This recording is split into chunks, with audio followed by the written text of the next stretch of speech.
going on, everybody?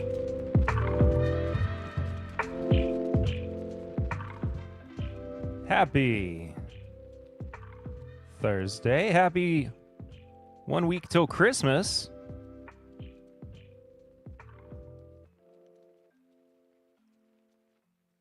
Happy 10-Bip Live. You have made it. I have made it. Just barely. Bev Porter.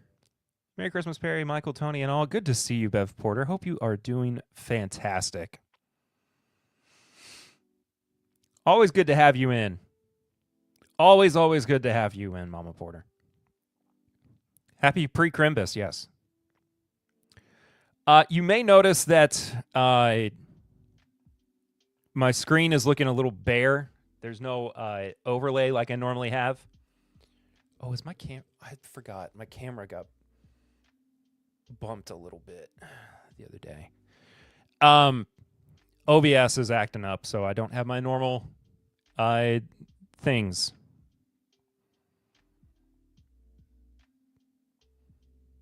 I'll show you.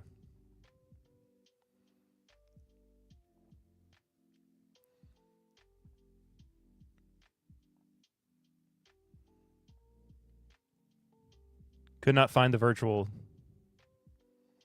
camera.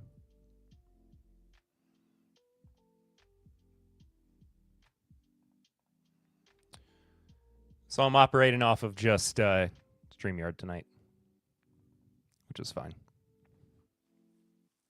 It's good stuff. It's good stuff, you know. How's everybody doing? What you got going on? How's your week been?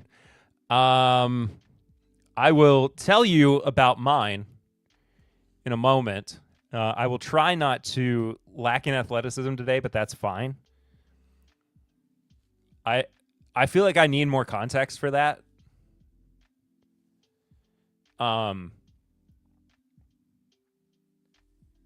But I'll try not to rehash too much of what happened. No thanks? Okay.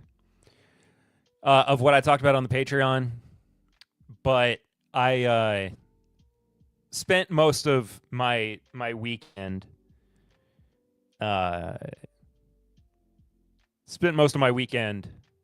basically single dadding it because Lucy was violently ill with the norovirus, and so I am still recovering from my exhaustion. Lucy is feeling much better. I threw my back out at some point, so that's been fun. It looks like when I'm at this angle, like I'm just looking directly at chat on screen. Hello.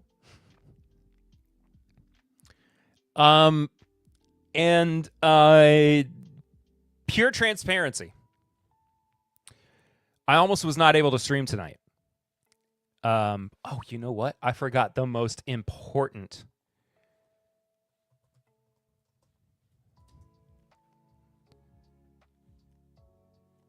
The most important article.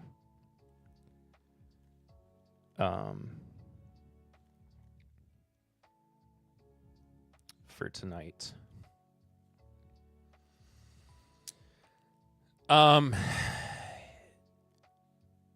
So before Lucy got sick, Joseph Brazo, what are you doing here? Good to see you, brother. Hope you're well. Before Lucy got sick this weekend, her grandparents got sick, and her grandfather had to go to the hospital. And he is still in the hospital. And last night he took what we thought was going to be a very bad turn. And today he's kind of rebounded. But there was a period where I was like, whatever you need.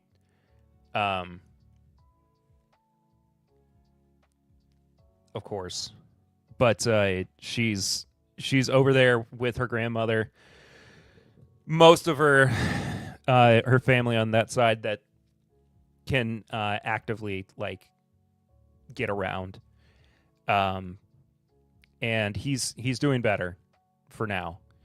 But yeah, just a crazy situation, and it's hard for a 91-year-old man to deal with pneumonia and have to go through rehab for the second time in 2 years. So that is my what's been going on in my life over the past week, because it's been exhausting. But we're here. We're going to drink whiskey. We're going to talk about what's been going on in bourbon news, because boy howdy, there's been some stuff happening. Thank you, Bev Porter. I appreciate that. Finishing up my last day of work for this year. Nice. Hello again, whiskey friends. Jeff Wack, what is up, brother? Good to see you. Happy to have you in the chat, and I hope you're doing well.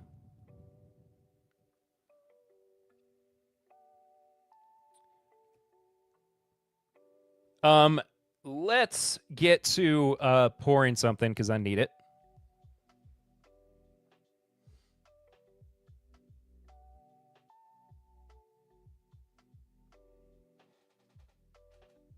You know what? I'm going to start with this. Old Fitz Bottle and Bond 7-year, because the first couple of stories that we're going to be talking about tonight are Heaven Hill related. Let me make sure. No.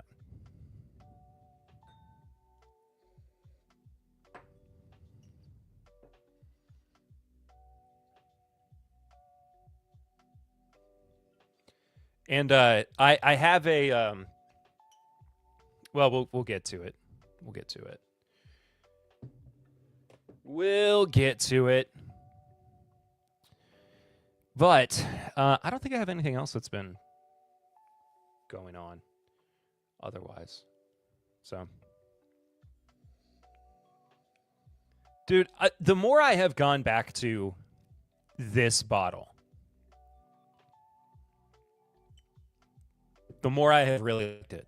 I think it is a very impressive release. And I hope that it maintains its quality. I hope that this was not just a one and done kind of thing.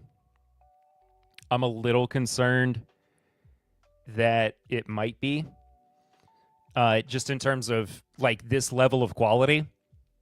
But we'll see. We'll see. I don't know. So, cheers, folks.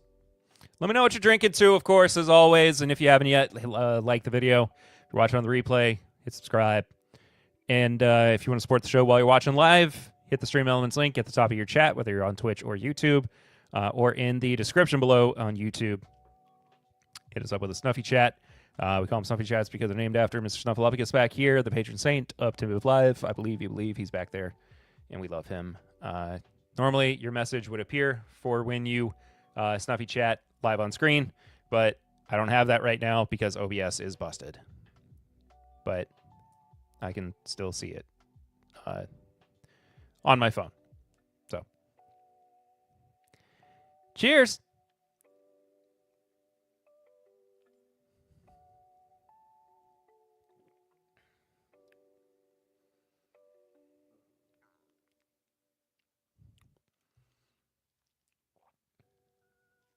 Aw, Bev. Hit that thumbs up to show Perry some love, please.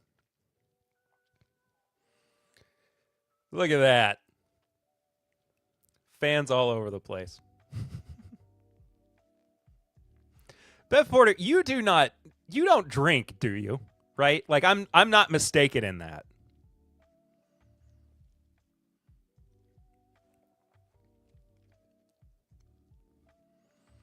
I don't know why I have that somewhere lodged in my brain, but I don't recall that you consume very much alcohol, if at all. I do drink, just not a whiskey drinker. Okay, fair enough.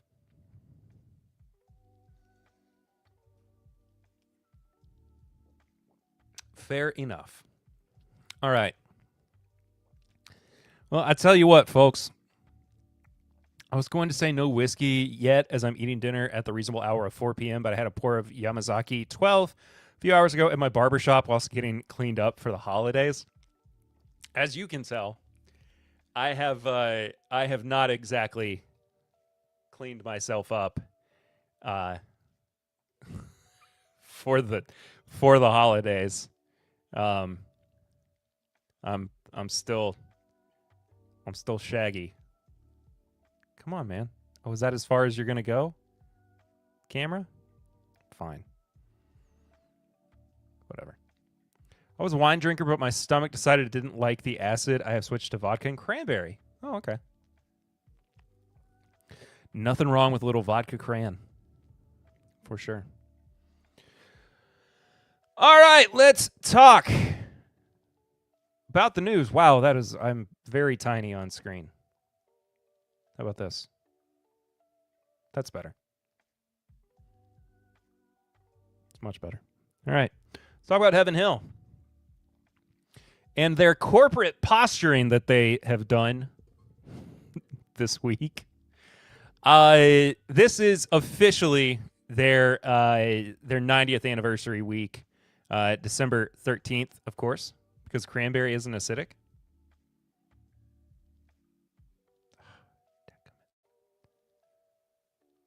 My head gets covered up by comments. It's fine. Everything's fine.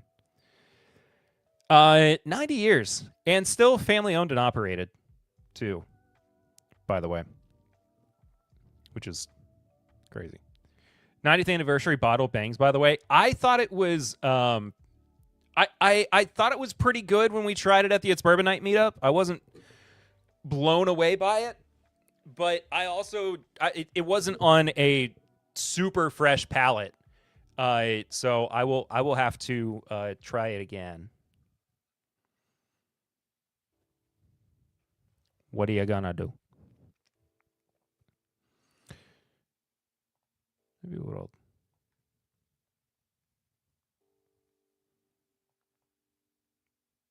I'll just move myself up here. There we go. That's better. I think. It's an oak monster, but in a good way. You know I love oak. I'm okay with that. I'm older than dirt and have to take care of myself. Anyway.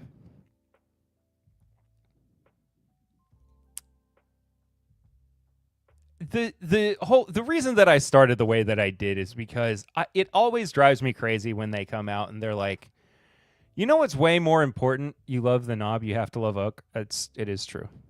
You are not wrong, Kyle. It always drives me crazy when any kind of brand is like, you know what we value more than making money, which we also love? The people. We love the people. That's what we love. Have we told you how much the people mean to us? Oh, they're great. We couldn't make the money without. I mean, they're super cool. See the people who make us the money, right? And we've changed our tune about how much we are committed to the people who give us that money and put it in our pocket. Stay alive because we need you for money. Yes. Have some pretty okay health care for it. That was my cynical read that I had when I first saw this. Sugar Kitty, what's up? Multitasking. Meow, meow, meow, meow, meow. Good to see you. As the family describes it, December 13th is just a date on the calendar. What matters is the trajectory ahead and the shared work that continues to define Heaven Hill's future. Yes, all that shared work coming from the family and those operating the stills. Anyway, come buy this 19-year William Heaven Hill for $500 or whatever it is. Bourbon Bites, hello, Clifton. Good to see you. Hope you're well. Happy Thursday. A year defined by milestones. The anniversary year has been marked by a series of milestones that underscore the company's momentum. Alongside the refreshed corporate identity, this summer, the company opened its new Louisville corporate office. A big milestone, a space designed to bring teams together and strengthen collaboration. The launch of the new corporate website followed, offering a unified digital presence that showcases Heaven Hill's brand's history and values. Isn't that great? They opened a new office and they've got a new website. Spirit Week, celebrated across all sites, brought employees together under the Thriving Together banner through education, recognition, and community engagement. Heaven Hill also celebrated the commissioning and grand opening of the new Heaven Hill Springs Distillery, a generational investment that strengthens long-term growth and production resilience. Meow, meow, meow. I love that joke. Never gets old. I believe the children are the future. Teach them well and let them lead the way. To buy an Elijah Craig. Unified values, price gouging for everyone. Yeah, see, that's the other thing, too, is that, I mean, clearly, they don't care. They don't care. Why would they care, man?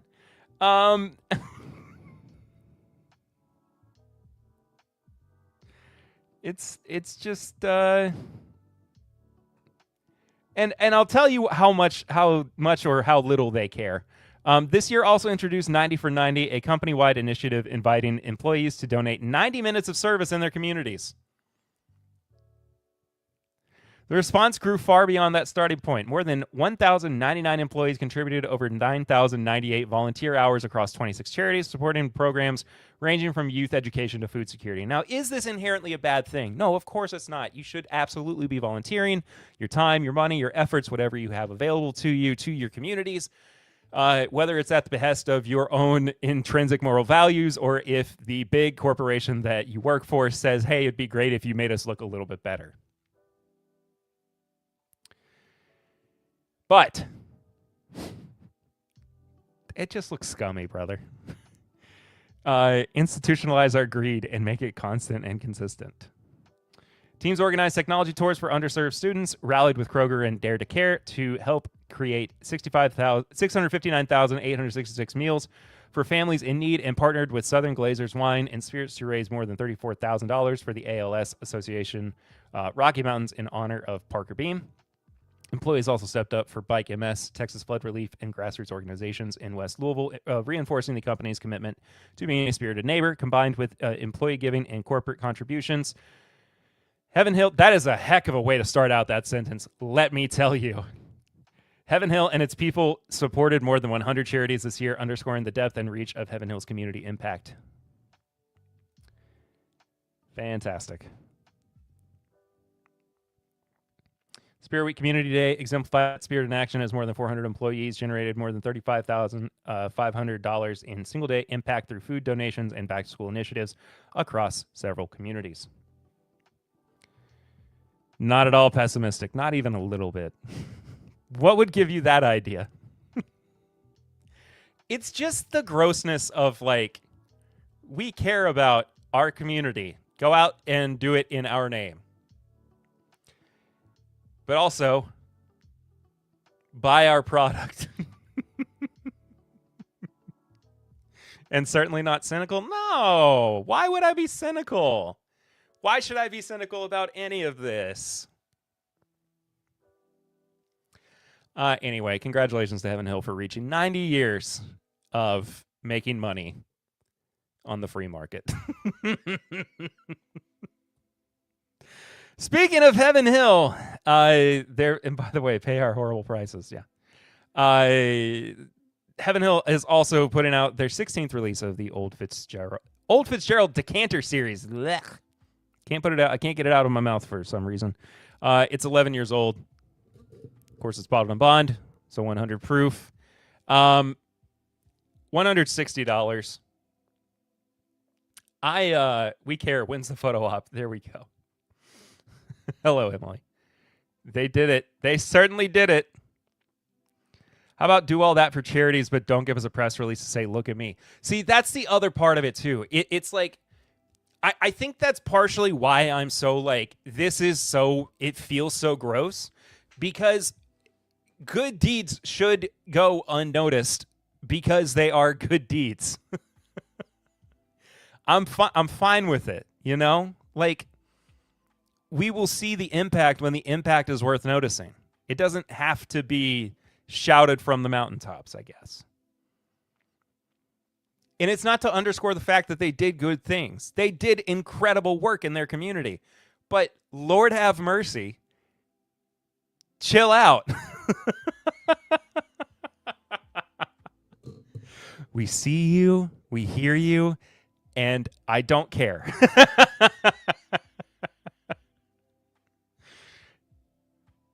I'll stick with Rebel 10. Old Fitz decant your money eyes.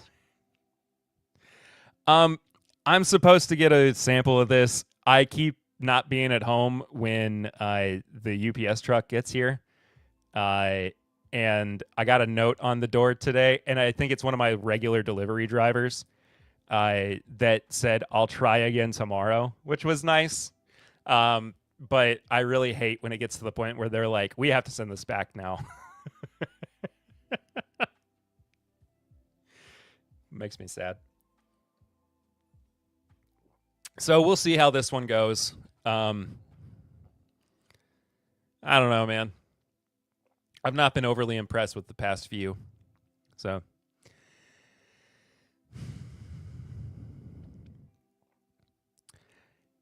has anybody seen this article yet?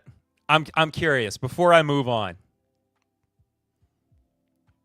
Should comp it to a Rebel 10? I will.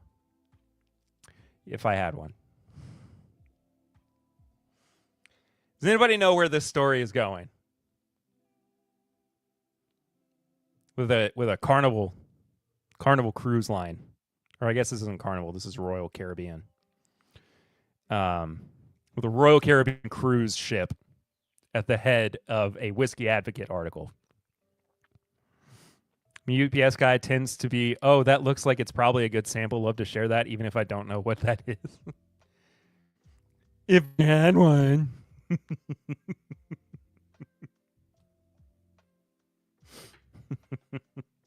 Bro, don't call me out on my own stream, okay? I know what I'm about.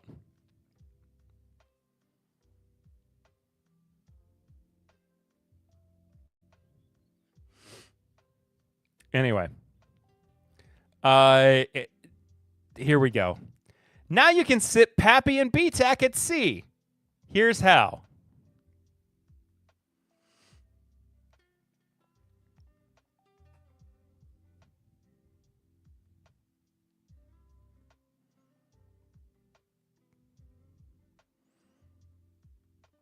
Hello, Rue.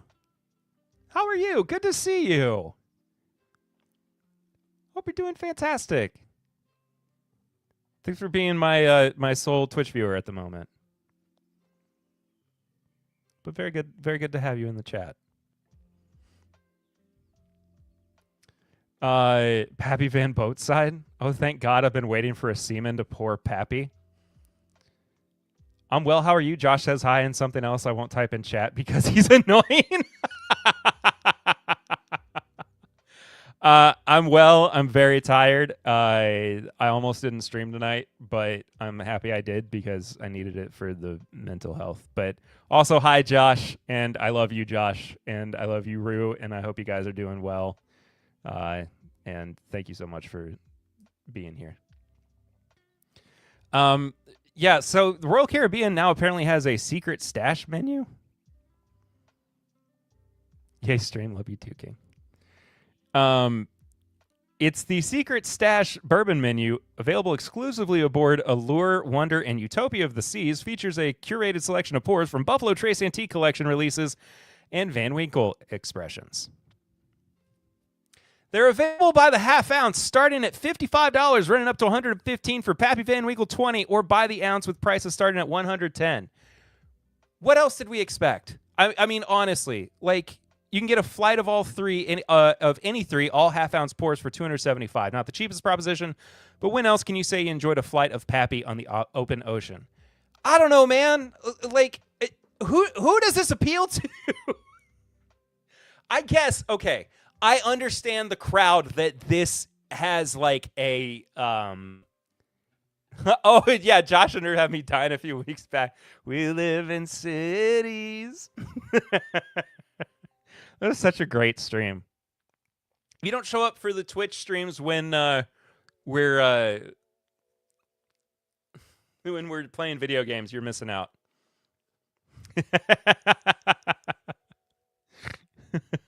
Rue got excited. She's like, Kyle. I know that this I understand the audience that this attracts. I get it, but like being like, when else can you say that you had a Pappy on the open ocean? Man, that kind of thing probably happens way more often than you think it does. It's for the olds. Yeah, this just screams disposable income in one of the worst ways possible, I feel like.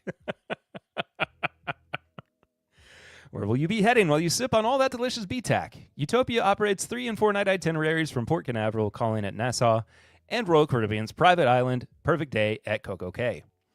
Allure sails 6- and 8-night Caribbean routes from Fort Lauderdale, visiting destinations including Falmouth, Jamaica, Willemstad, Curacao, and Oranjestad, Aruba. Shade in 30 years. Wander runs 3- and 4-night sailings from Miami to Perfect Day to Coco Cay and Nassau.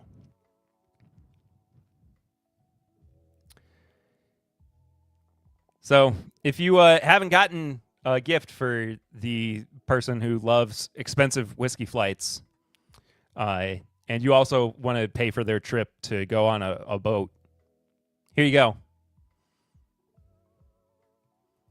The link's in the chat. So I'd probably get too lit and fall off the cruise, but my fancy pinky up will save me. Hey, now I'm an old and have disposable income due to many years of work, but always get the drink package. Always get the drink package. Now, this is something that wouldn't come with a drink package, of course. This would be on top of your already expensive drink package, but as long as it is all you can drink, what are you going to do? We live in cities you'll never see on the screen. Not very pretty, but ah!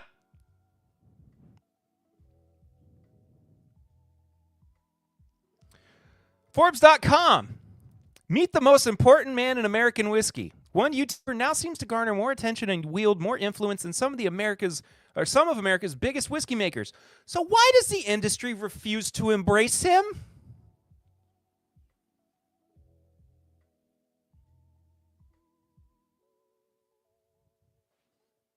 Oh. Every 24 hours, viewers watch more than 16,700 hours of video about whiskey on the Brutal YouTube channel. That's the equivalent of 696 days, almost 2 years of rapt attention in a single day. Why does the industry refuse to embrace him? The whiskey industry is dominated by heritage and mash bills, with legacy brands traditionally wielding the most power. But in 2025, those who get command consumers' attention have the power.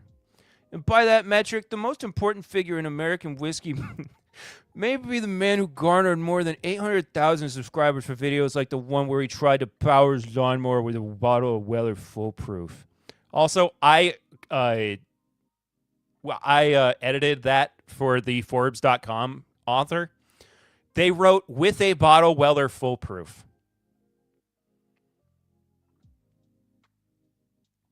Actually, by day 5, you feel overwhelmed trying to get your money's worth out of the package? Yes. TJ Gamble, star of Bruzel, has the kind of following that influencers in other markets would figuratively give their right arm for. His work steers clear of musty old tasty notes, bringing whiskey brands of all sizes to an enviable audience. Yet despite being one of the largest channels in an $89 billion industry, you won't find the big whiskey brands advertising on or sponsoring Gamble's YouTube channel. It's a curious dynamic, and one that had me intrigued. I reached out to Gamble to find out his side of the story and discover why the whiskey industry is leaving the YouTube opportunity on the table.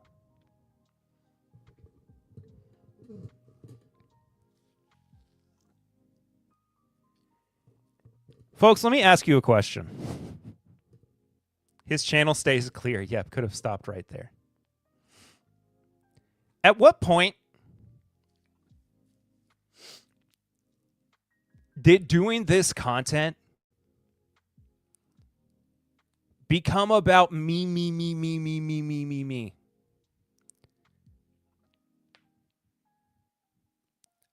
I don't understand this. I genuinely don't get this. Is what is killing our communities. I genuinely believe that. I genuinely feel it. It's as if AI or a poor pool rider took a stab at that. Brother, I think he paid for this article. I straight up think that this was a hit piece that his PR person scheduled and paid for. Like, yeah, puff piece, for sure. Ego stroke. And it's so whiny. Why didn't the industry notice me? Why don't I get more attention? Dude, Bruzel viewers watch 6.1 million hours of Gamble's videos a year. Do y'all know how much he makes just on his Patreon? Have you ever looked it up? Like tens of thousands of dollars a month just from Patreon. What does he want? Like, you won the election. Your guy's in office. You got control of the House and the Senate too. Most magazines like that are branded content. I understand, but like this is not like his.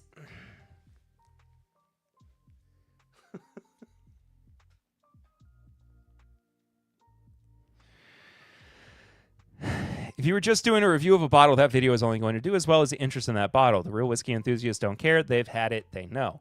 We try to evolve content that's going to engage casual enthusiasts or might even be interesting to folks that don't care about whiskey. You don't have to know anything about whiskey to know what that this is going to be interesting to see if a $400 bottle of whiskey would run a lawnmower.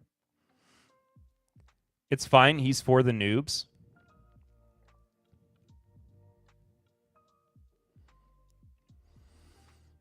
Bruzel is the whiskey channel to watch and has found clear success with its bourbon hunting videos and irreverent enjoyment of whiskey. We know if we talk about a small brand in Mississippi, they become the third most sold whiskey in the state of Mississippi. We know if we talk about a small brand in Alabama that makes 50 barrels a year, they got like a 2 or 3 year wait list just to get whiskey from them. Oh, brother. You hit the nail on the head. It's supposed to be about community. TJ is a business's man and goes about this strategically with his team for content. Yeah. I mean, you're not wrong. And it's okay. Here is where things have felt like they have skewed away from and look, things evolve naturally. I understand that. But in and not to be the back in my day kind of guy, but it's a little bit of that too.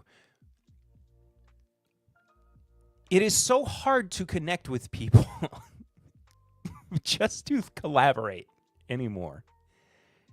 Because it is so much more about like, well, this isn't good for my brand. This isn't good for the face that I am trying to put forward for the content that I put out. And it's like, what do you mean?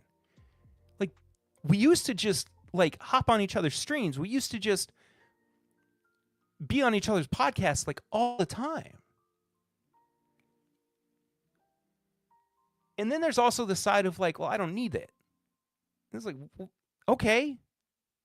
Don't you want to have fun? Don't you want to drink whiskey together? The bourbon hunting videos go so far as like, what does stores have in them? That's fine. Cool. But there's also the side of what he does that is like, he goes into stores beforehand and it's like, hey, could you bring out some cool bottles that you have in the back that I can, show on camera? And if you didn't know, now you know. You pay when it's branded. As a business, I get awarded articles about me all the time. There is then a $20,000 printing charge for publication.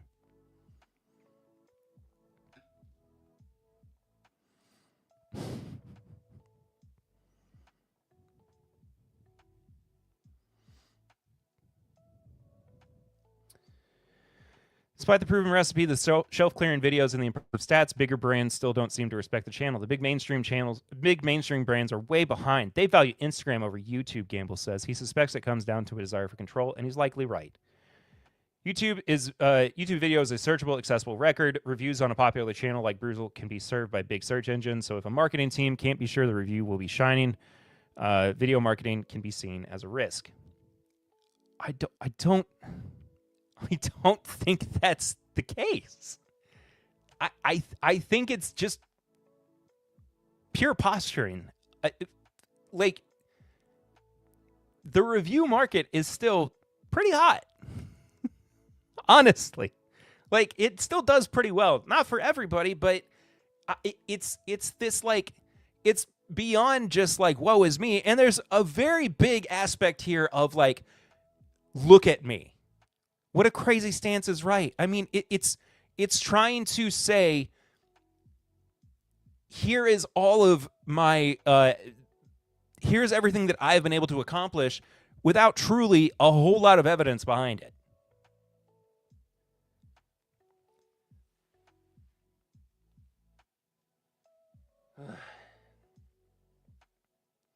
You would think that Bruzel's success would have brands flocking to him, but I know from my own experience in the industry and with my own channel. What?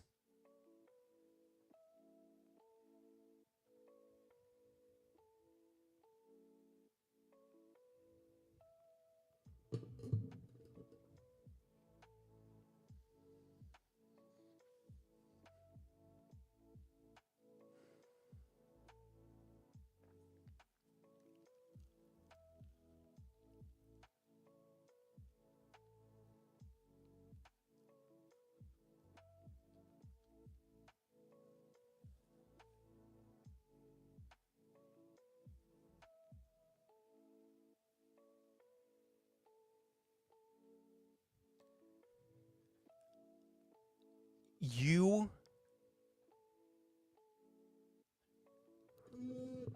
have got to be kidding me. Whiskey brands are fully focused on more traditional marketing avenues. The market's attention has shifted to video, but the industry still wants written articles.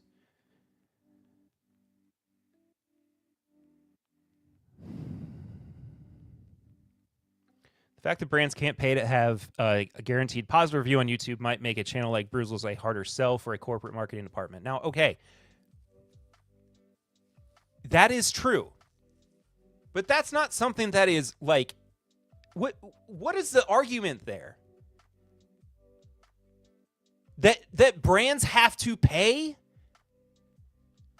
for positive reviews? If the industry wants to survive and thrive, maybe they need to stop trying to control numbers and start looking at who and what is actually holding the consumer's attention. The fact that brands can't pay to have a guaranteed positive review on YouTube might make a channel like Bruzel's a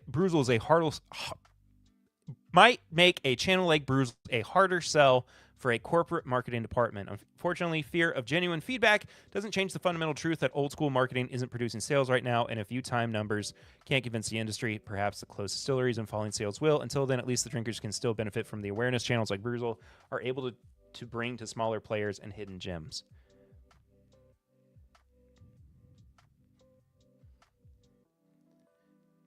Dog, this guy is just he's just biased throughout the entire thing anyway. It's more of an op-ed than it is like an actual profile on Bruzel.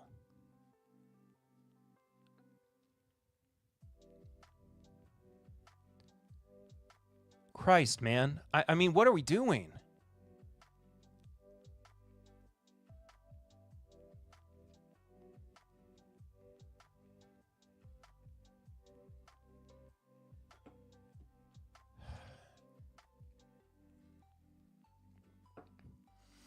but this is also amidst, and like this kind of goes into almost perfectly the next story and the last story I was going to cover before we go into the TTB labels.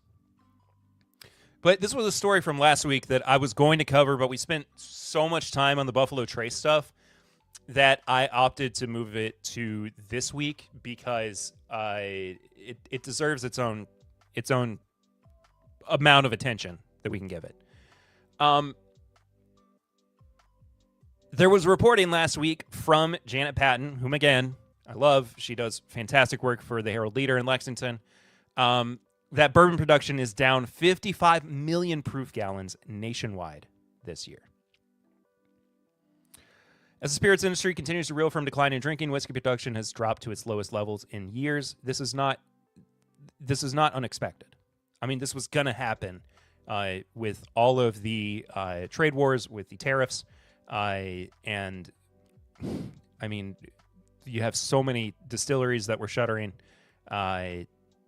It's unsurprising. New monthly data released by the Treasury Department shows that through August, whiskey distillers had produced just under 142 million proof gallons, 55 million proof gallons less than the same period last year.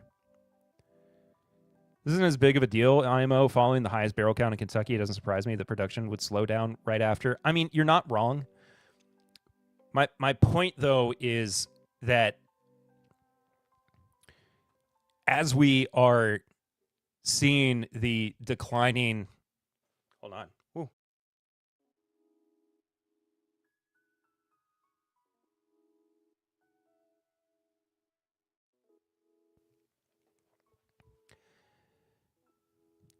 Just out of nowhere, I really had to clear my throat. I apologize.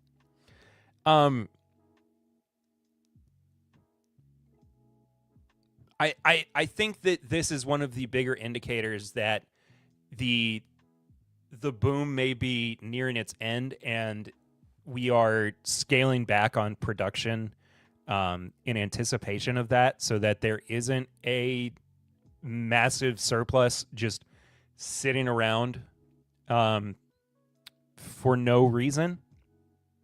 That could be reading too far into it. Wonder what Mark Littler Whiskey's view on this would be. Would he still be investing?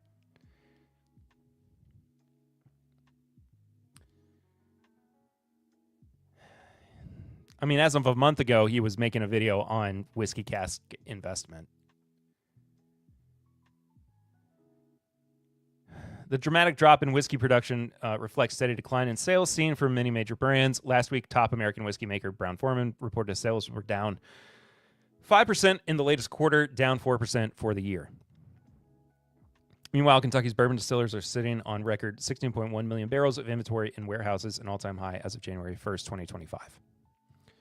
According to Hassan Bakir, Senior Director of Economic Studies for the Distilled Spirits Council of the U.S., an alcohol industry trade group, the slowdown has been coming for more than a year. Year over year, monthly percentage changes have been negative since October 24, with the biggest monthly change coming in April 25, which was down 35% from the same month in 2024. In September, Bakir said that President Trump's ongoing trade war also has had an impact on the industry's appetite for growth. The production decline is not too surprising given the current level of whiskey inventories, the slowdown in the domestic market, and tariff-related issues that are negatively impacting exports.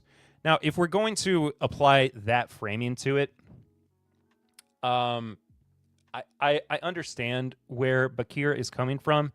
However, I don't know if that's the most salient point, considering that the tariffs aren't going to last forever. The trade war isn't going to last forever, hopefully.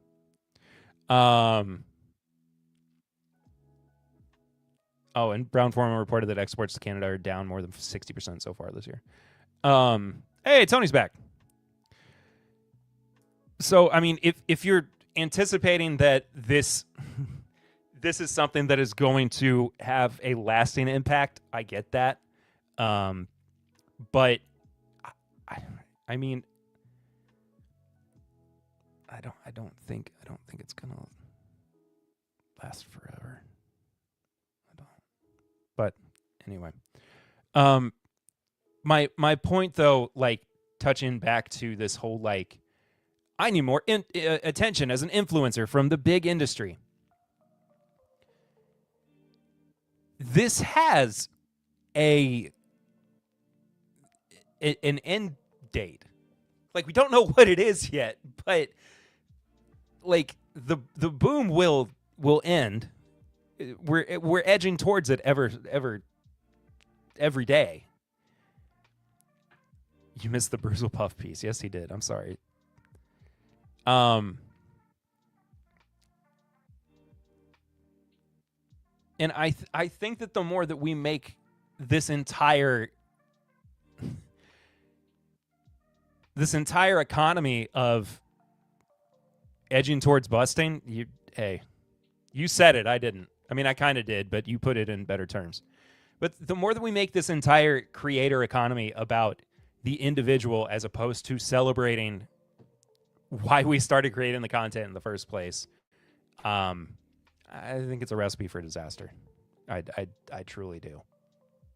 So I literally just did. You're right. I'm a happy donut. Errands are done. Christmas is ready. Bourbon is being poured. There you go.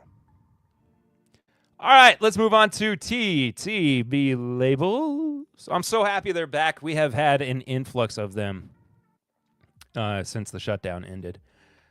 Whistle Pig 10-year Piggy Bank Straight Rye. What are we all pouring right now? I've still got the Old Fitz Bottled and Bond 7-year. I'm ready to move on to something else. Let's do that.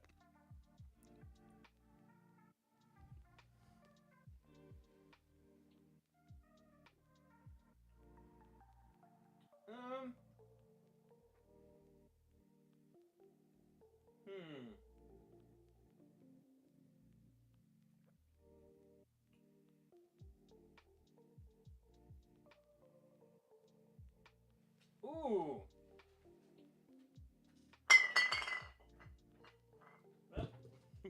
Almost didn't have any of what I was reaching for.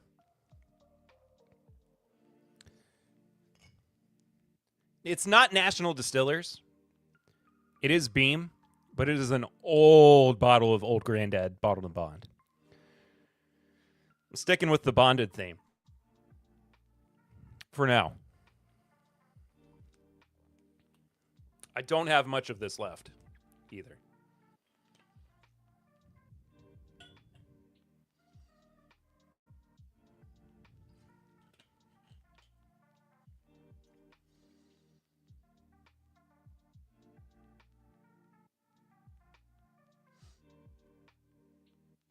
Yeah, this is Beam.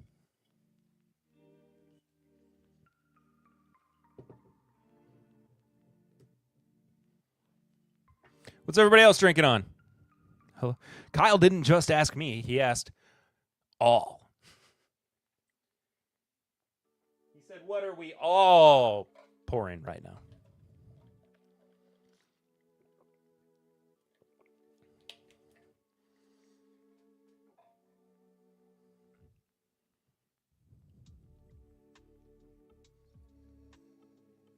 Ooh.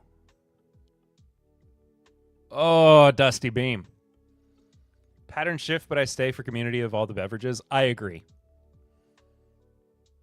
Do be careful with those bottles in your haze of fatigue and your immune system fighting every bug swirling around your house. I appreciate that. I'm at the point where luckily luckily the bugs are out of the house past the point of contagiousness. But yeah, I barely tipped on that bottle and it fell over. Dripless Glen 10-year, nice. I better take a sip before I go too far.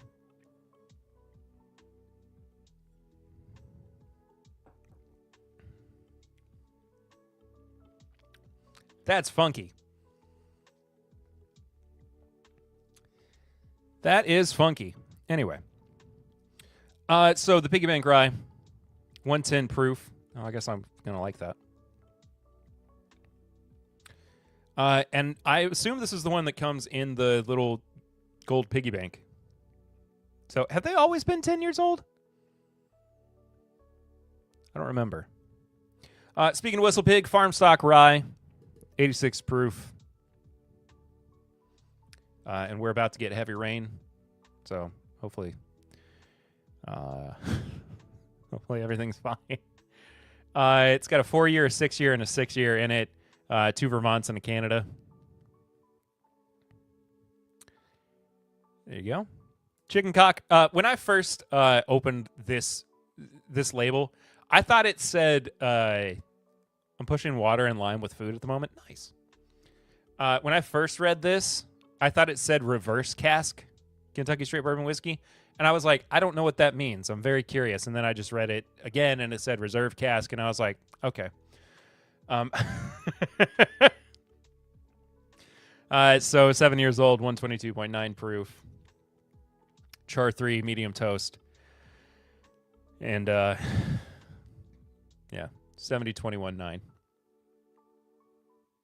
Yeah, that math was right. Holiday Master Distiller Experimental Series. 135 still proof, 115 entry proof. Looks to be 120.4 proof in the bottle. This is a 375. Thought it said reserve cock at first glimpse. That's fun.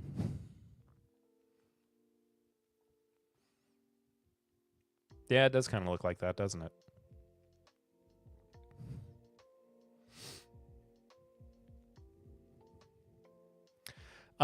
This is like, what, 7.5 years old? Ooh. Slow proofed. They got another one as well, but this one's soft red wheat. Oh, this one was, hold on. Yeah, this one's the original rye. This one's 7 years, 3 months. I guess I could look at the 7 years, 2 months. Sorry. Oh, the proofs are the same on both the bottles, so I wouldn't trust the proofs too much. This release tests varying barrel entry proofs, revealing how entry proof at the time of fill shapes flavor development, mouthfeel, and oak influence over time. Slow proofing for them makes sense considering their location. I would agree with that.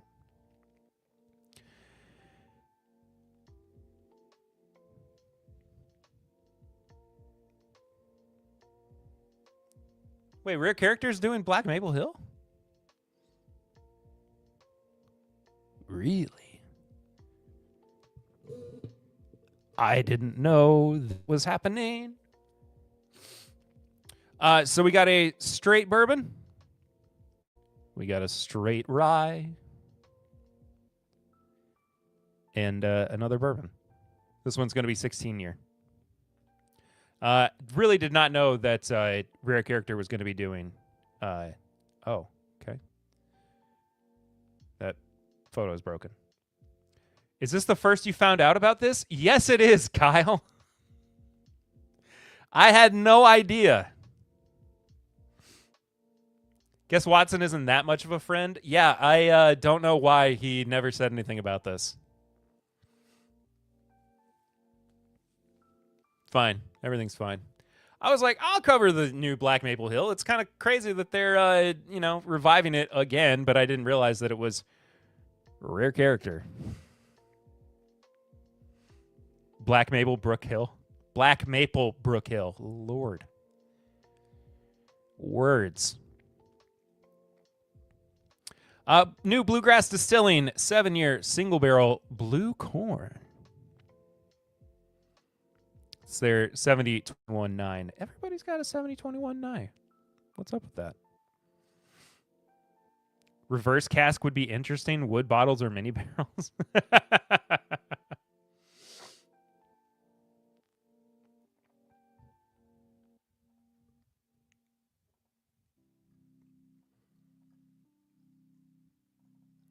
Unless they magically find some 16-year... yeah, I mean, you're not wrong. Augusta. Small batch. Cast strength. Bourbon. And this is just their rye bourbon. Why do I know that? Because they've also got their wheated bourbon. At this is single barrel, cast strength.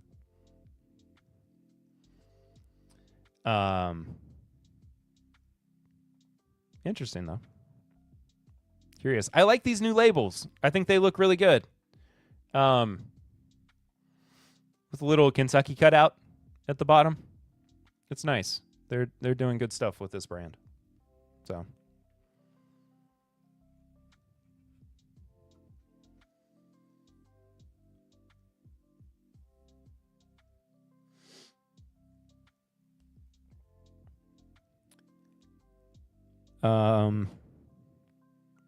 Their distillery series, though, I think so.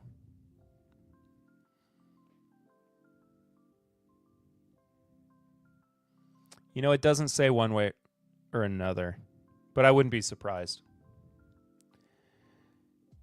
This, though, did catch me by surprise. Hi, Anthony Aturietta. And Tony Joey. Getting hit with all the variants. I think it is just Jim Beam Toasted Black Label. But you know what? Fine by me. I'm curious about this, man. 7 years old, but the thing is, it's 95 proof instead of the 90 proof that Beam Black is sitting at. Now, here's the thing. Black toast is just burnt. Okay, dude. I kind of don't like this weird ribbon that they've put on there. It looks a little awkward. I don't know if it'll look any better once it's actually on the bottle, but I think it's just kind of bizarre. So we'll see. I like the proof. I have variants. You too. I'm here for the ribbon. Yeah, it's just a strange little belt across it, but. Duck Club. Single barrel. Bourbon for the outdoorsman. I don't know anything about this, man. I know nothing about Duck Club. I saw it and I was like, I like this label. I'm just gonna what the duck? You gotta be ducking kidding me, man. Here we go. I know that there's it's probably the seal box same private label. But that one's there's only one rule about Duck Club. Don't tell our wives. That's the one rule about Duck Club.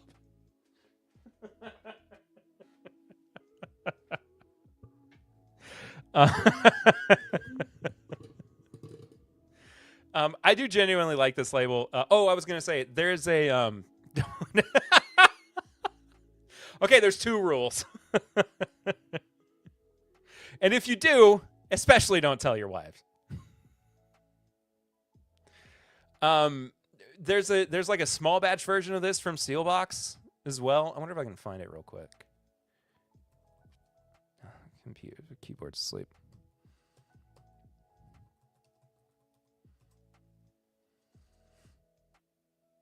Oh, it's its own thing.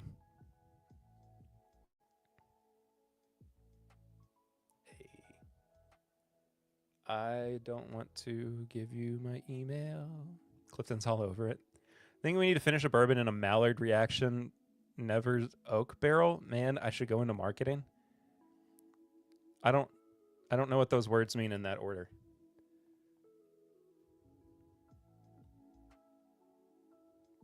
Okay, so Duck Club is its own brand, and I guess Sealbox just sells it. It's kind of a... Oh, toasted French oak. Oh, really?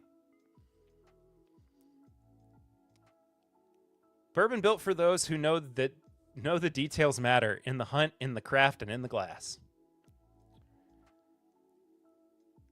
Okie dokie. Oh, 4-grain blend. Okay. 88% 5-year beam. High rye beam? And 12% 6-year wheated MGP. Let's see what the 110 proof is. Ooh, 81.5% high rye beam, 5-year. 18.5% 8-year Bardstown bourbon. I liked it. Sounds like something a grandpa would buy his grandson that he wants to make sure it turns out straight. Mallard is a brilliant term. Surprised a restaurateur hasn't leaned into that with a bourbon brand. It's a great idea.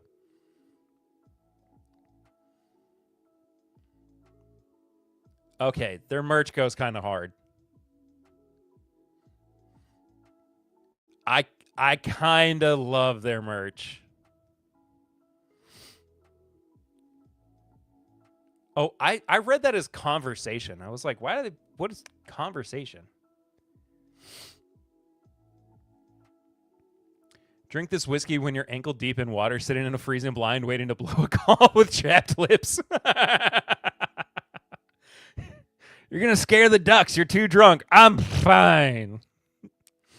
Duck Club bops. They really do.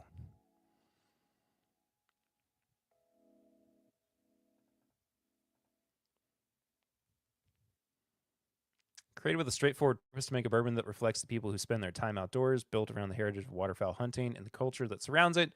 Duck Club blends 5 to 8-year-old whiskey from respected Kentucky and Indiana distilleries, delivering a bourbon with real character, authenticity, and value.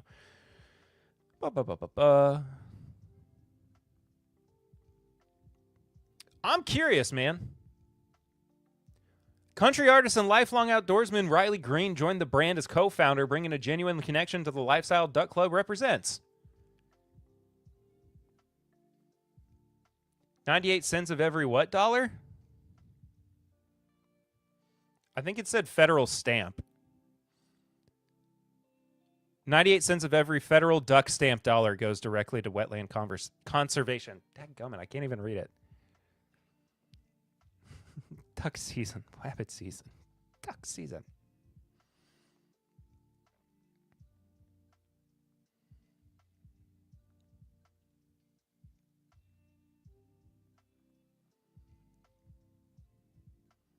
So it has nothing to do with them, but they're taking credit for it. I think they're just trying to support the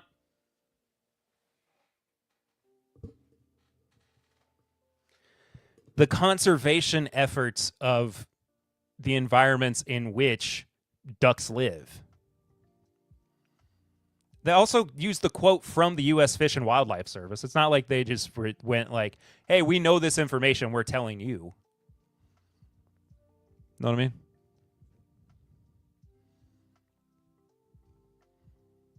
Anyway, maybe we'll get Riley Green on the podcast. But they don't make the stamps? I know. I know. It's Maillard, a complex chemical process between amino acids, proteins, and sugars when food is... Oh, Maillard, like a Maillard reaction. I thought you were talking about the Mallard. I just misread. I'm sorry.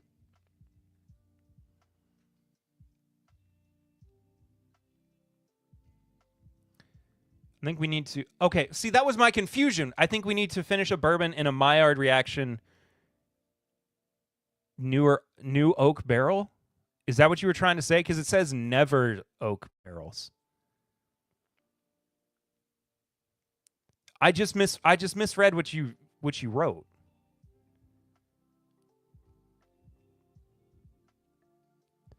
The conservation of this conversation is giving constipation. IDK, I just feel like they should donate a percentage of the bottle or something. I don't disagree with that. No, it would be great. Hey, Shy Guy, what's up? I read that as Mallard Ducks too. Yeah, that was my bad. I gotta go take over the other stream real quick. Yo, Shy Guy with the sub. Thank you, brother. Appreciate you. You too can sub on Twitch if you would like to. For $6 a month, you get emotes. Ad free viewing, all that good stuff. I may have ducked that up. Never is a forest in France. Oh. Aw, quack.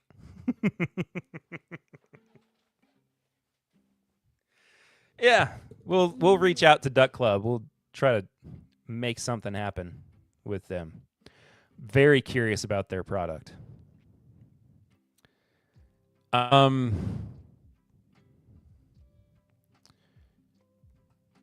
Pleasant Club Irving Big Train Bourbon.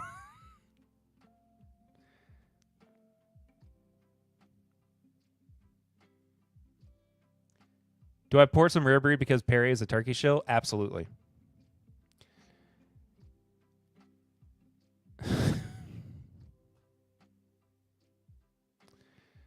Made in DC.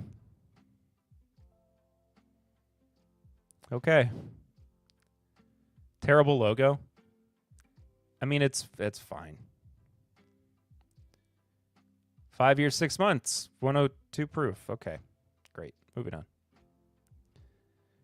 Make sure to charge Duck Club a $20,000 publishing fee for coming on the live stream. I will absolutely. Got to cleanse my palate from that terrible logo. I see what they were trying to do, but it's just not working. Speaking of not working,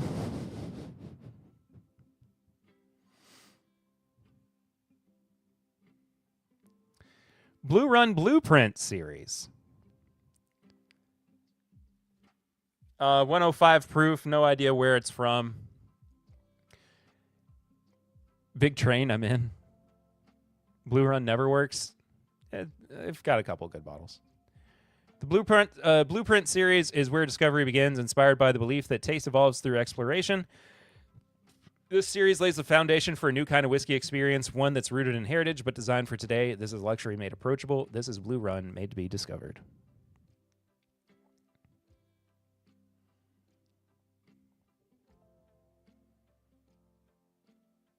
Why say blue times 2 but not blue?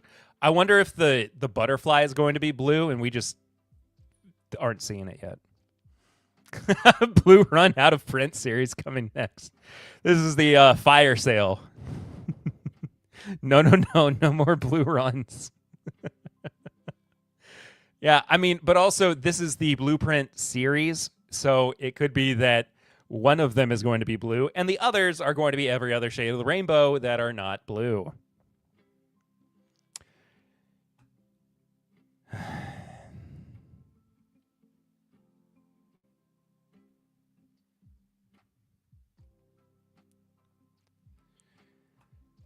Little Book, 2026 release. Bourbon finished in sherry and toasted bourbon casks. Oh, sideways. Okay, I'm good. There you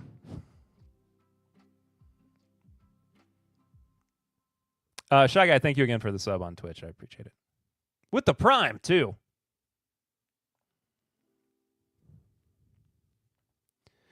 Hazelbaker Double Oaked Straight Bourbon Whiskey. It's another bottled and bond. They're using MGP still, it looks like. And then last but not least, what is this? Penelope, Architects of Golf. Neato. Not looking like Heaven Hill anymore. I mean, they're doing their best to get away from it, I think. This is absolutely designed for the bros. This is at least they know who they're marketing to, you know. Pickle cask.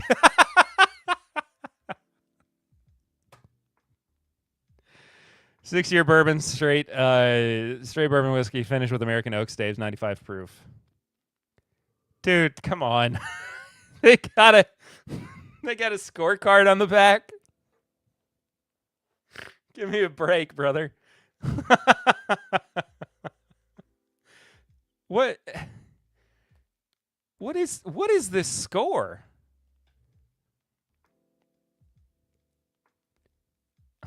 3,500. Somebody scored a 3,500 on a 9-hole.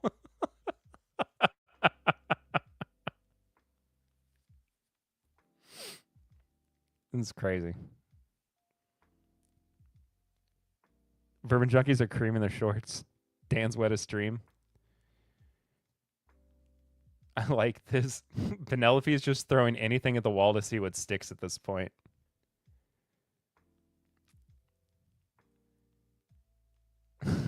Finally, a quality excuse for missing every fairway. See? As a golfer, this will have to be on my shelf. Every dude who shoots over 100 about to snag this, including me. It's so weird. Anyway. That, folks, is all the news that's fit to print.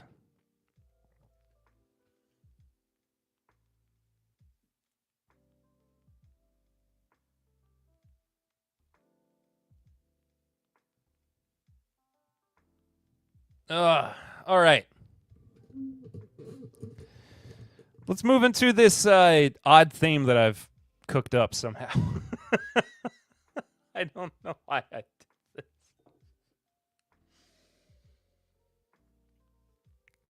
But you know what? Since we got this dusty old granddad,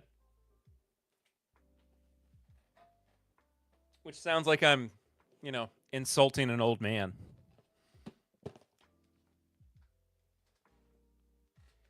Let's use it. Oh, this.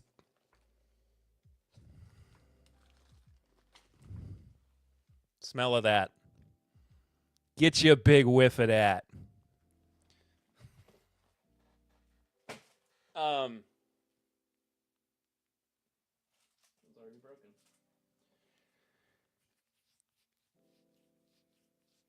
I don't know why I decided to pair peppermint candies with bourbon and rye.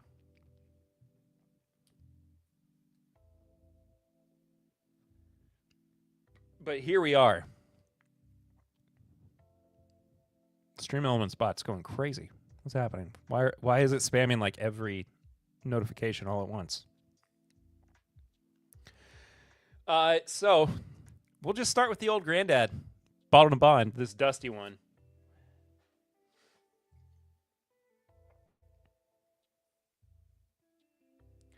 I'm seeing 2001 and 1999 on the bottom of the bottle. I don't know if that's accurate. And I don't think there's like a laser code anywhere on here. Or I guess I should say 01 and 99.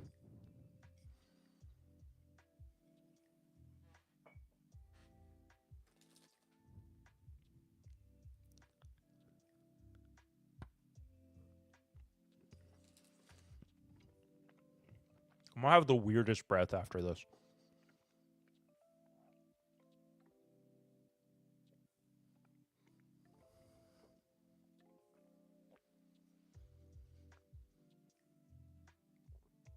So the method, I feel like the ryes or high rye bourbons will play best with your concept. I think so too. And the one rye that I really am excited to try is the Sealbox Christmas rye as well.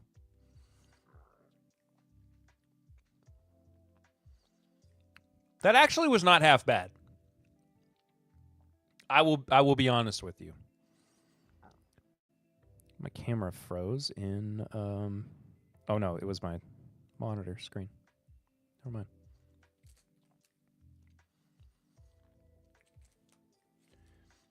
It really was not that bad at all. Try pouring a little bit of it over top.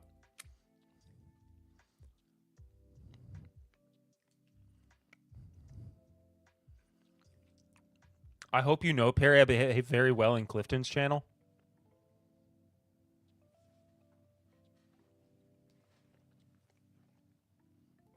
Honestly, Shy Guy, I would expect nothing less.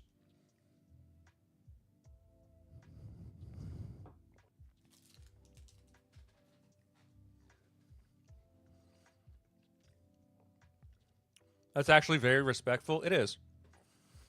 I think what it is, you know what it is? It's like when you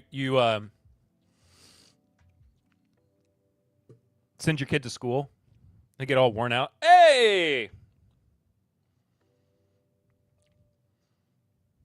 Tony Bag of Donuts with the $20 Snuffy Chat.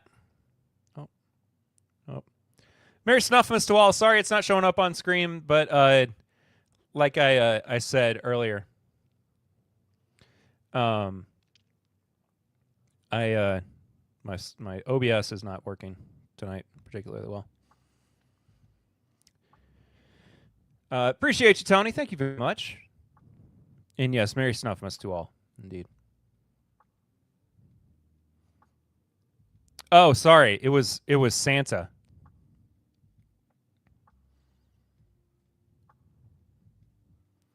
Why is it doing this? Oh, I know why it's doing that.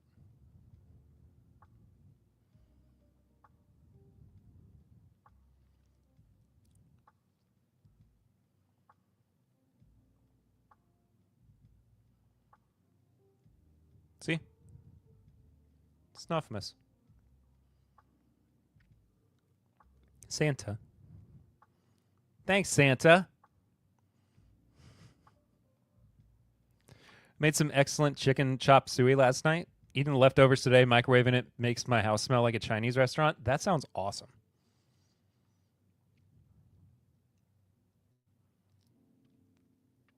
I've been on a homemade, not homemade, but like instead of ordering it, making ramen at home kick recently, which has been nice. Gonna eat that before I pour some burb. That's a good call. I scarfed some chicken before I got on stream.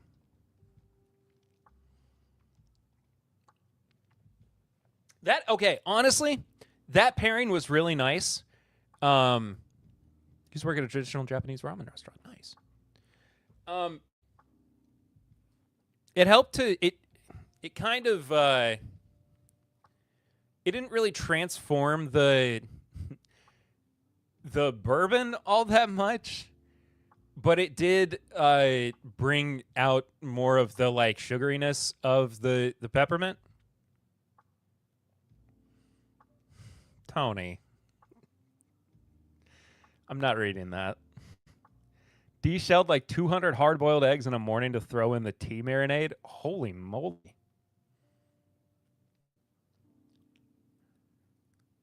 I'm watching South Park in the background right now. That's so funny.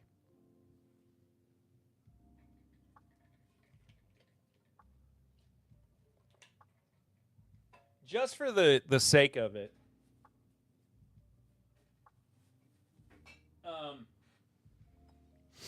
I'm going to try Maker's cast strength.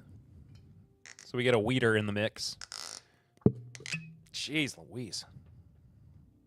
Stand over a boiling pot almost 5 feet tall for a couple hours. Hair burnt off from the heat. Scooping fat off the top to make a clear broth.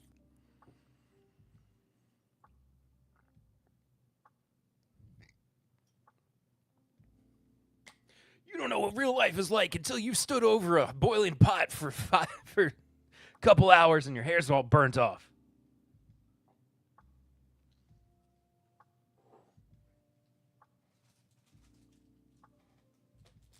I thought about doing this stream too with you only made $15 an hour. That scans. I thought about doing this stream this way. Michael Schneider.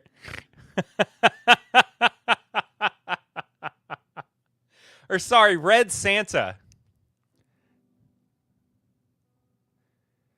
I can't let Tony beat me in showing charity to the father of an infected family. A happy and thank you, Mike. I don't know what the rest of the message is, but thank you for the $21 Snuffy Chat.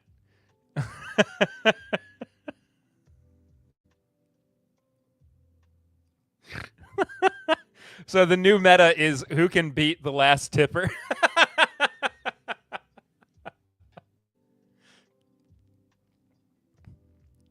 That's a crazy game to play. Michael read Santa. I misread it. I apologize. Oh, healthy Christmas. Uphill both ways in the snow. Yeah. But okay, so to finish my thought, I had this idea for this particular stream where instead of pairing it, I was going to take a bunch of like mini mason jars and let these mints soak in bourbon for, I don't know, 12 hours or whatever, or however long it took for them to. I'm not competing because it wasn't me. You're right. It was Santa Claus.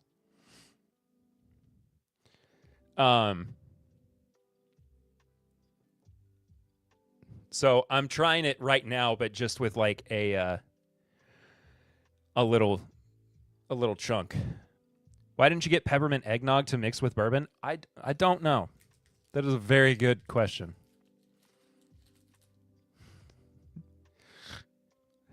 Sorry for the confusion. It was the real Santa. The real Santa Claus.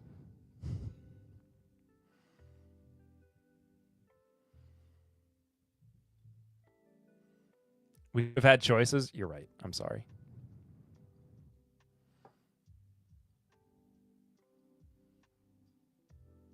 Let's see if it just makes any difference with it being in the glass. I'm curious. Could have been a peppermint show.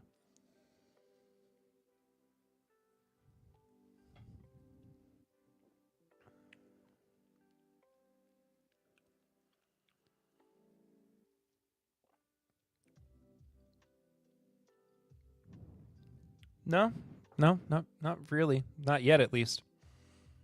I'll let that one sit to the side, and we'll come back to it a little bit later on.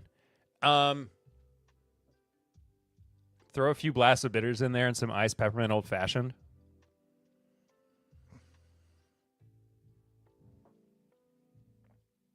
Not a terrible idea, I'll say that much.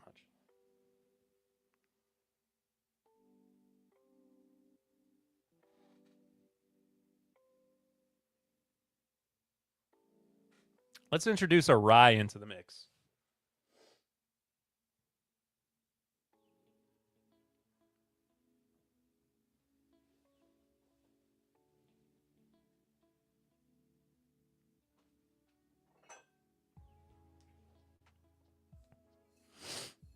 $15 fine aged rye.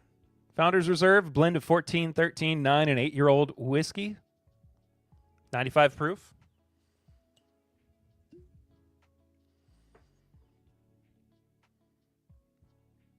I think Jason C's Grinch might have a snuffy chat to give after a huge pour of Whoville Reserve 12 year.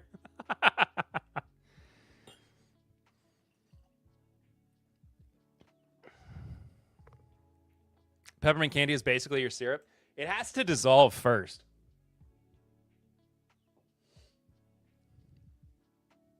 Tell Jason C to get over here, Tony. Get over here.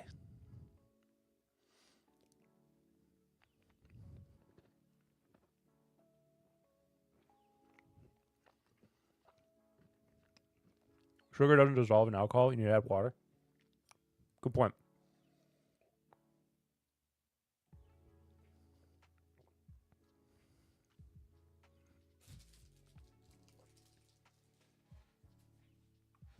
That's super weird.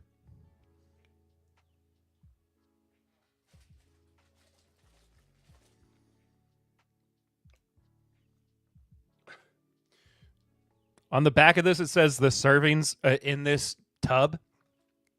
It's about 117. Crazy.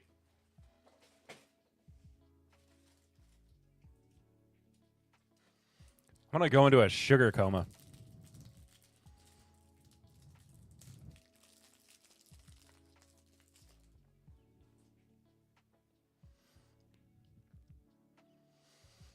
I love these peppermint candies, by the way.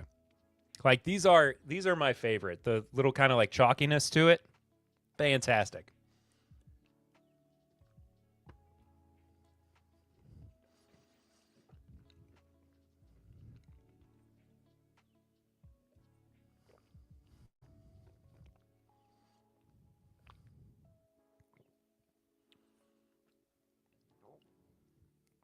The texture is fantastic. The rye really just like intensifies the peppermint.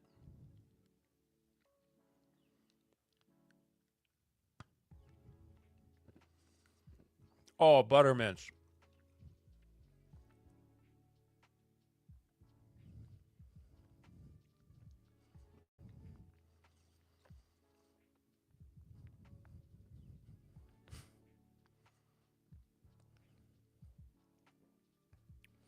Put your eye out, kid. So, Papa Ritter. Oh, I got to tell you all this too. I forgot about this. So, first of all, everybody say hi to Papa Ritter. Second of all, I was I was on the way home from dropping the girls off at Lucy's grandparents' house, and I saw I was about to call my folks, give them an update on Lucy's grandfather, and I saw a car. Let me see if I can find this particular bumper sticker real quick.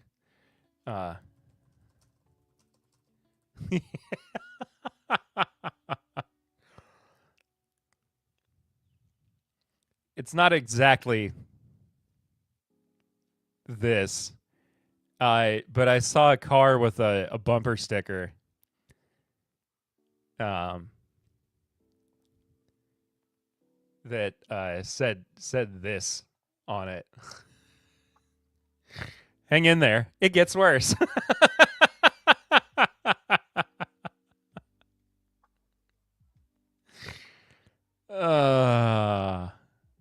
I loved it. It absolutely cracked me up. Apparently you can get that in a shirt too on threadless.com.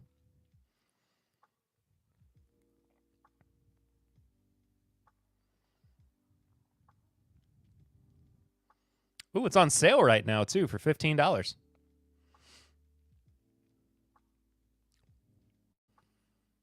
What's a Christmas rye? We'll talk about it. Model of the past few weeks, yeah. I think my mom might make lasagna for the kids, but we shall see. Like for Christmas.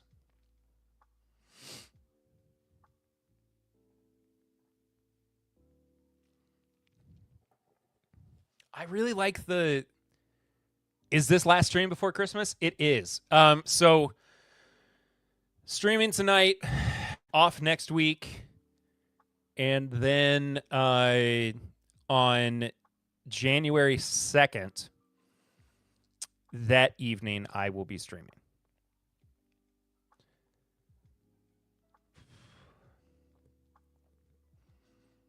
Mom makes lasagna maybe once a year. Totally American lasagna, but it's still great. Nice. I love lasagna, just in general.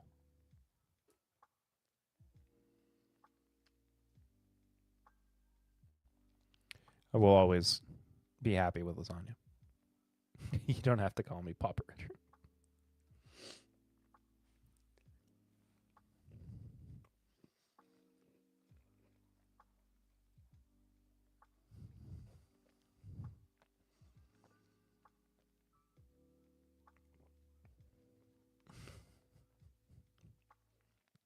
That's fair.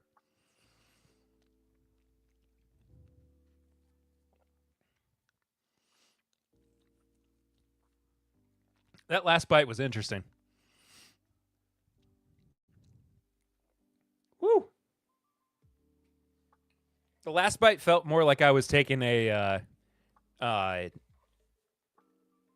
drink of just straight up syrup.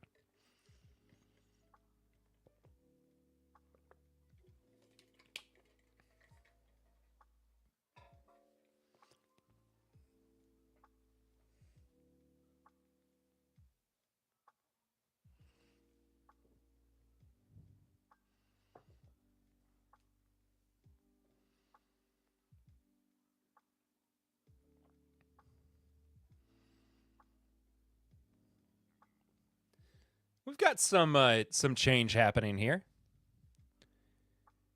It's dissolving some.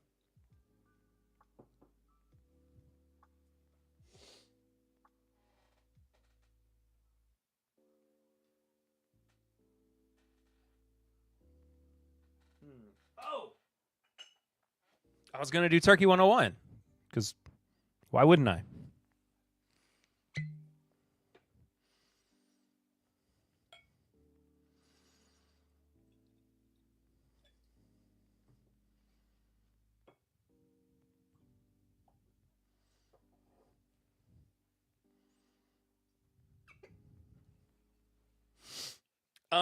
What was I about to say? I was about to say something. I don't know. Lost my mind.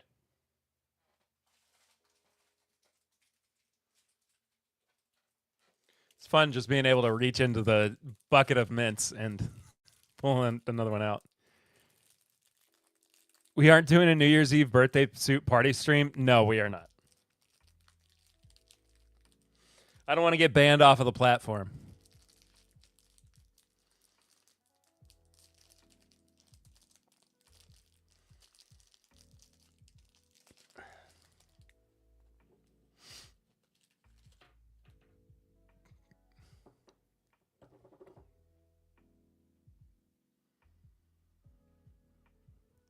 You saw nothing. Everything my wife and I do for New Year's is watch the ball drop on TV and enjoy a big charcuterie board I make. That sounds super nice. We've started going and hanging out with friends. Hey, what have I done? I started going and hanging out with one of our friends and their kid. He's just a little bit older than Eden, but we tell Eden at 8 or 9 o'clock that the ball is about to drop, and then we take her home and put her to bed early, and it's really nice. It's not a bad evening, I tell you what, man. I've had worse New Year's Eves. I mean, that being said, though, I do always enjoy, doing my best.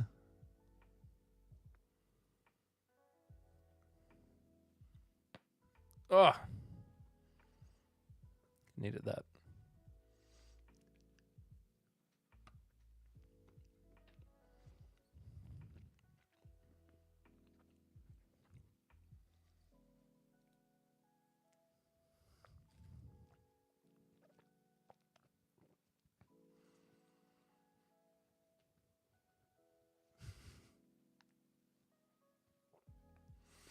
It's easier for us on the left coast. Just watch the East Coast feed of Rockin' New Year's Eve. That's such a good point.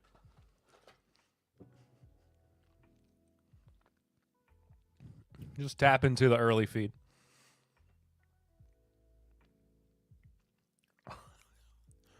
What he does now is on him at this point. That's so funny.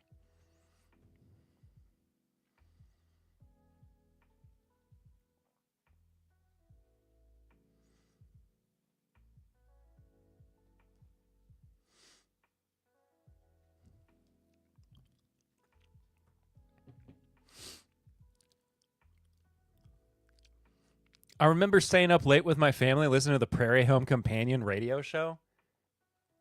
Hold on.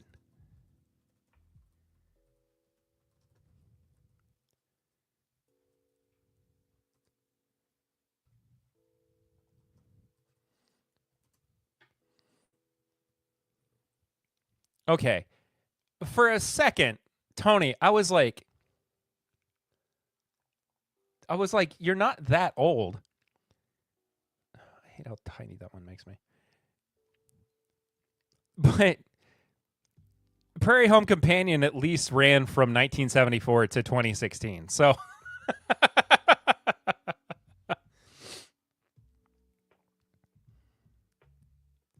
In 2016, musician Chris Thiele took over, and the successor show was eventually renamed Live From Here and ran until 2020. I think I've heard some of Live From Here.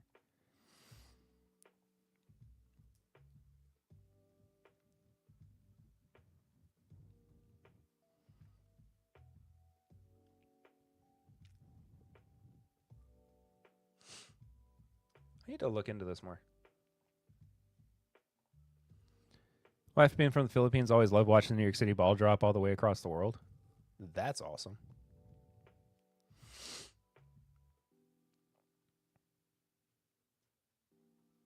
Chris Thiele? I don't know much about Chris Thiele, like, personally, but he's a heck of a mandolin player.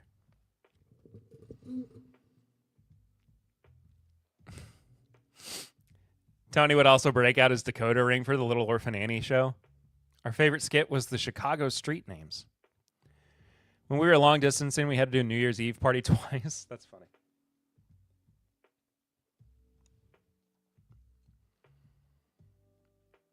I just heard that's all. I mean, I don't know anything about him. I like Nickel Creek a lot. I think they're a great band. But couldn't tell you one thing or another about him as a guy. He kicked me in my shins.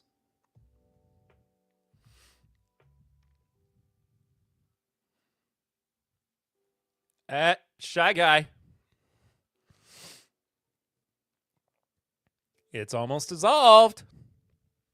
I've been listening to Neil Young lately. You know, the older I get, the more and more I love Neil Young. And I've always liked Neil Young. But it just there's something about like same thing with the Pretenders. Like the older I get, the more I'm like, I get the Pretenders. Pretenders are not a young person's band, I feel like. Buffalo Springfield, Neil Young, nice.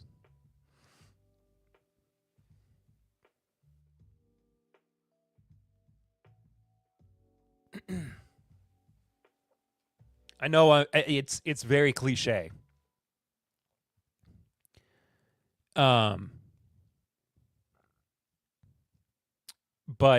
I just absolutely love Harvest Moon. It's Harvest Moon, the song might be one of the best songs ever written, and Harvest Moon, the album, might be one of the best albums ever. Like I know it's not a like hot take or anything, but does anybody know the original Spike Jones from like the 40s? I do not.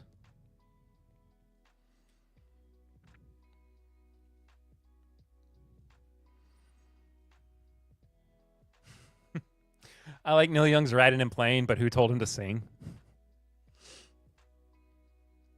I like it for what it is. I like the uniqueness. I mean, it's the same reason that, you know, people listen to Bob Dylan. It's, you know, you don't go there because he's an insanely good singer, you know. At our local Christmas market, we got to see a live band that had a guy named Duke Tumato as the singer. He was a founding member of REO Speedwagon.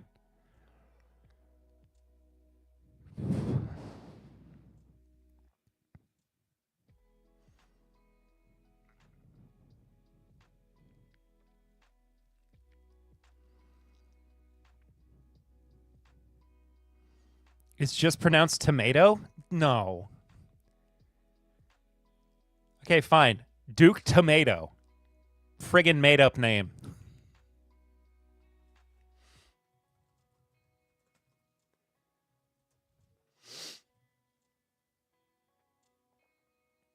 Yeah, it is a made up name.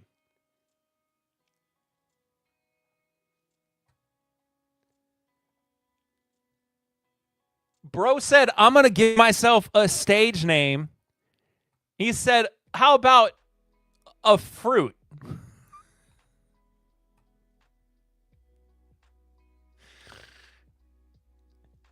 William Bill Severin Fiorio That's such a cool name. Why'd you go with Mr. Fruit?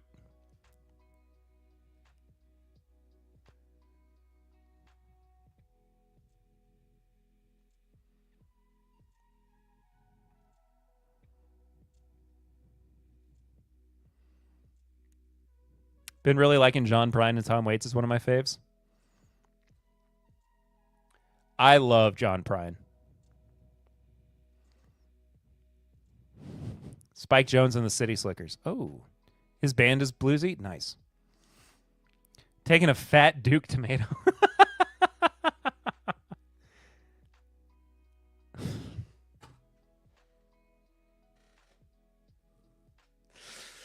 Duke Tomato had a hard time keeping time. His bands are always yelling at him to catch up.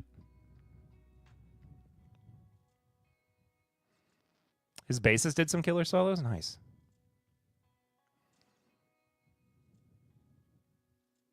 Have I heard of Panopticon? I'm sure I have.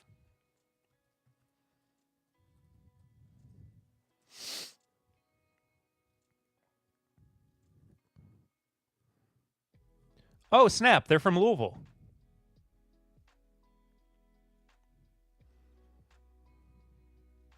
Yeah, Kentucky. That's why I've heard of them. Because they're from Louisville.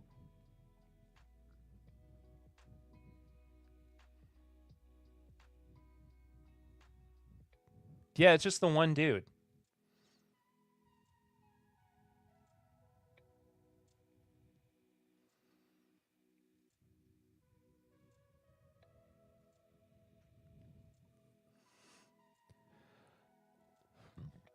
All right, let's have the other half of this. Louisville isn't in Kentucky. It's in Louisville. That is the truest thing. Louisville wants so badly to be Indiana, and it just is not. His album Kentucky is incredible. It's all about the wrongdoings of the Harlan County War. Oh, okay. Okay. I'll give it a check. And he's on Bandcamp. thetruepanopticon.bandcamp.com. Go support.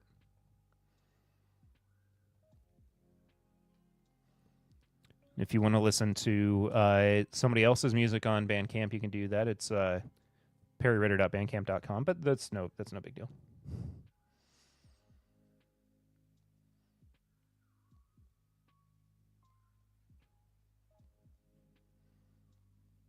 Oh, I cannot wait to listen to this. Thank you for the rec there, Shy Guy. Panopticon's so sick. It's like banjo black metal. What? They can be in Indiana as far as I'm concerned.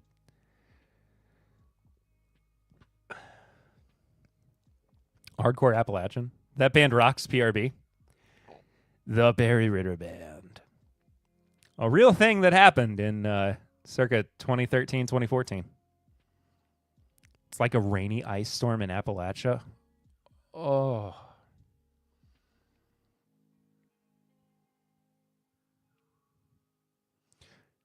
Since moving down to Indianapolis, I have learned that to say Louisville properly, you need to use as little consonants as possible. I was talking to somebody on the phone the other day for work, and this lady kept pronouncing it, and she wasn't from Kentucky. I don't even remember where she was from. I didn't recognize the area code, but it's she kept saying Louisville. I was like, you got to be kidding me. Like, I guess if you don't know, like, it's not something that is ingrained in your brain, especially if you are not from Kentucky or from the general area. I hope you can get down with the vocals. I'll be fine. But she kept saying Louisville, and I was like, just kept tweaking. While in Michigan, I would pronounce it Louisville. A lot of people pronounce it Louisville. Like, my mother-in-law says Louisville. And I'm like, it's fine. I don't care. Look at that. Emily with the link drop.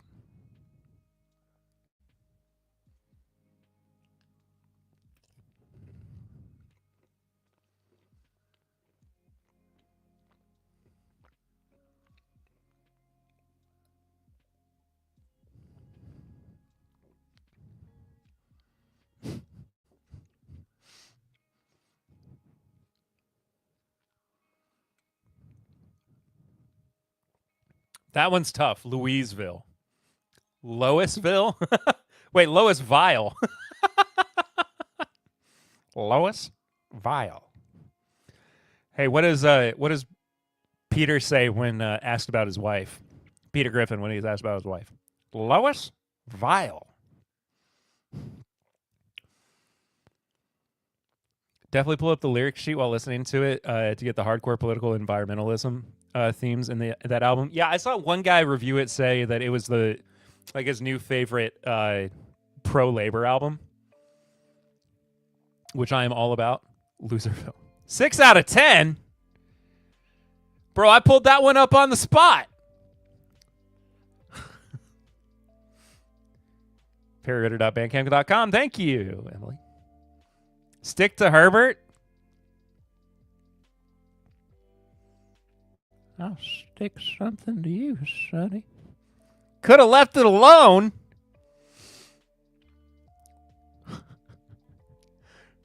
Like I've said before, who needs enemies when I got friends like these?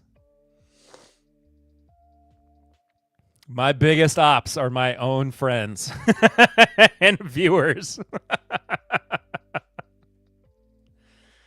Oh, Lordy.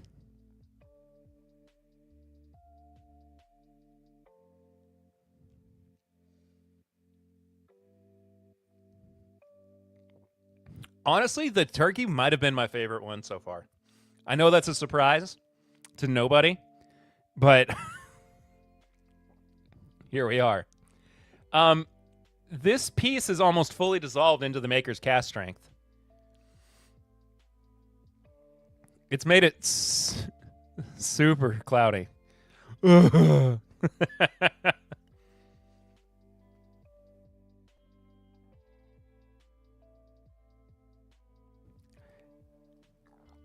just poured 117 Warehouse 1. And I think I forgot about the Old Forester Bananas. Gets kind of rummy. It does. It's excellent point. As I angrily sip some rare breed, judgmentally sip turkey. What'd you drop in there? I dropped one of these bad boys. A little peppermint candy.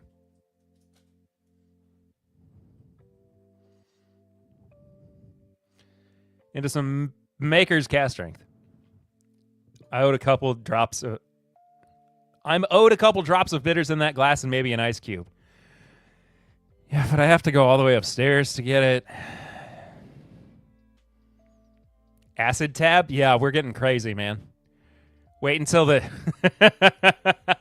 wait until the 5th hour of the Tim Bip stream. The Thursday before Christmas.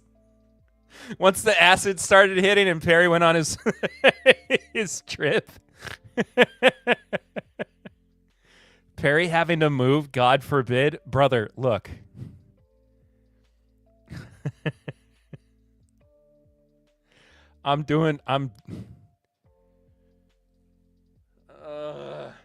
You know what? Fine. I'll go get the ice and the camera's really hiding that 500-pound booty. What on earth is happening?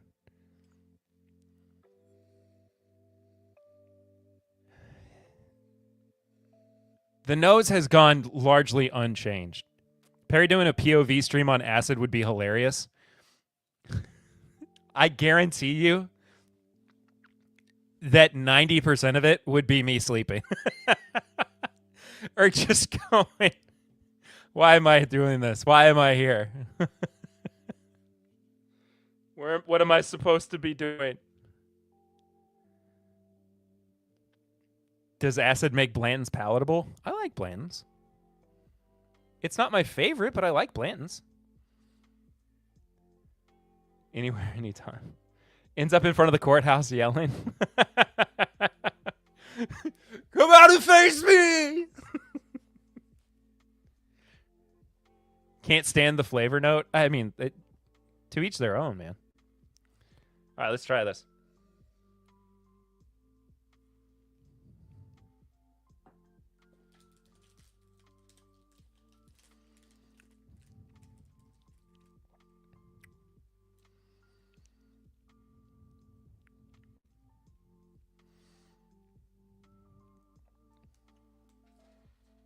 I don't think that one really did anything. I've had Blanton's Gold straight from the barrel pick. It has a weird note I'm not big on. What is the note?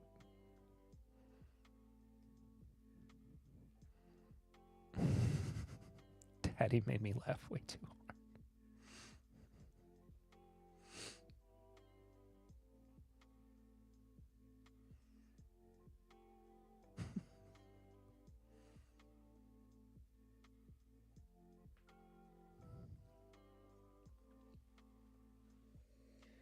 Like, it's definitely different, but it's not so significantly different that I feel like it's a new concept altogether. You know? Like, it's just slightly off profile.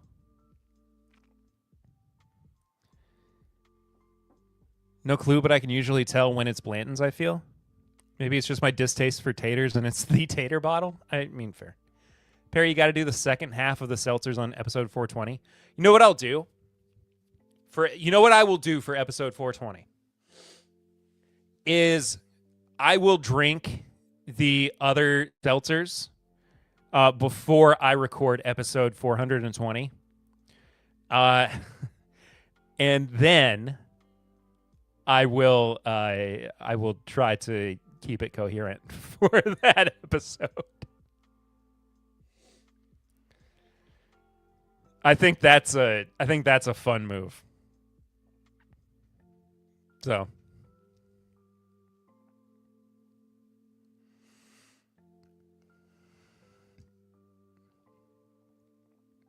I love those seltzers, man.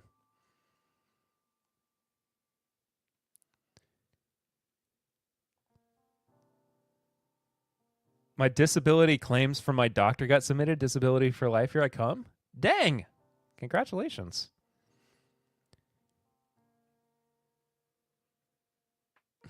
Love it.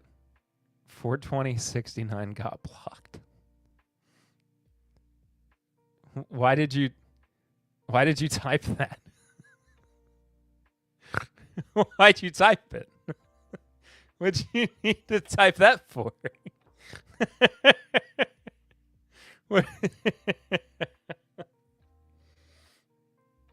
You said 420. I mean, I know, but never mind. Oh boy.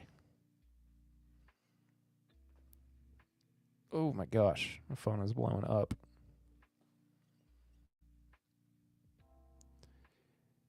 It always is followed up with 69, them's the rules. Fair.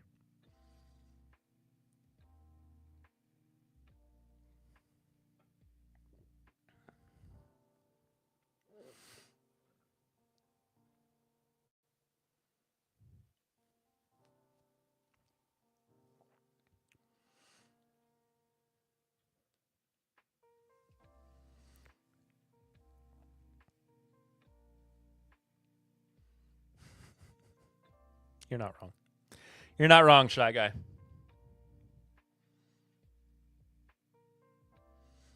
I'm kind of bummed that letting it dissolve in the makers just didn't do anything. They're talking bad again while I'm here.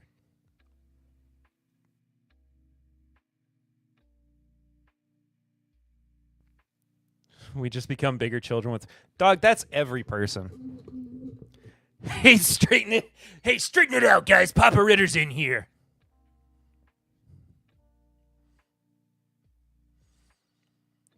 You know what'll really straighten us out? Ah!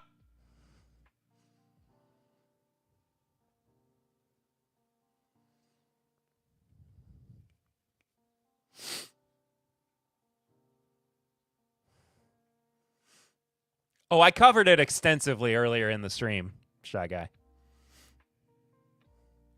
You're going to have to go back and watch the VOD.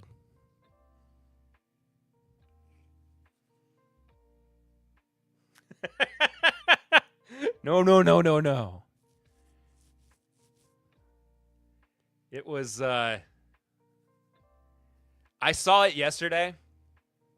I was like, I gotta cover this. I gotta cover this. It was too obnoxious not to. I'm gonna go back and watch. You should.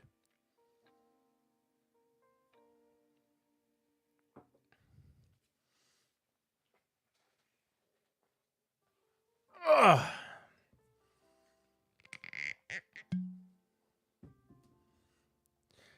Really influential. My brother thinks all I want is Blanton's and Willet Purple Tops now. We love Bruzel around these parts. Around these parts, we wonder why big distilleries aren't paying more attention to us, because we help small distilleries in Alabama sell their whiskey out for 16 months. Aren't these parts in the sewers?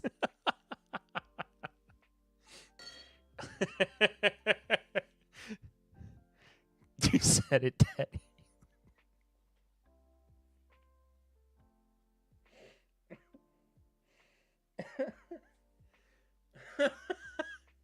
The daddy meme is so funny now. Papa Ritter got me saying daddy. Parts is parts.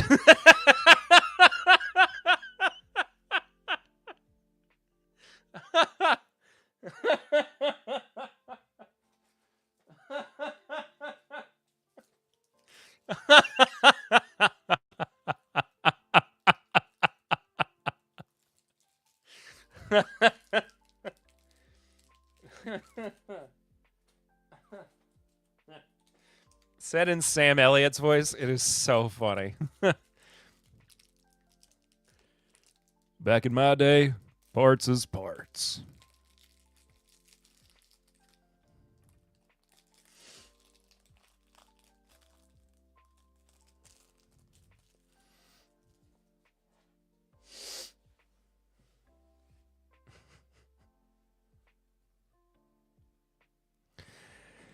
The fun thing is, nobody will know. Had the biggest laugh of the last stream of the year. I guess this is the last stream of the year, isn't it? Dang! Can I say, not to get all mushy on you guys, depressingly, yes. Well, luckily, all right, brother.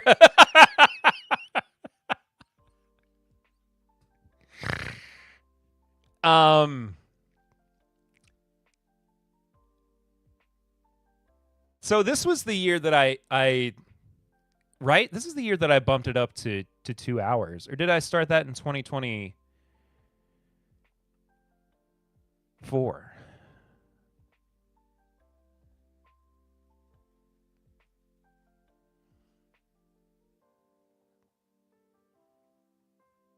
When did I start doing 2-hour streams? No, it was in 2024. Anyway.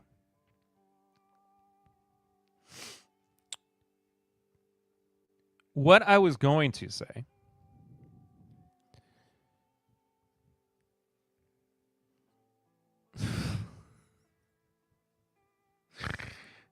Daddy, don't bring the room down, brother.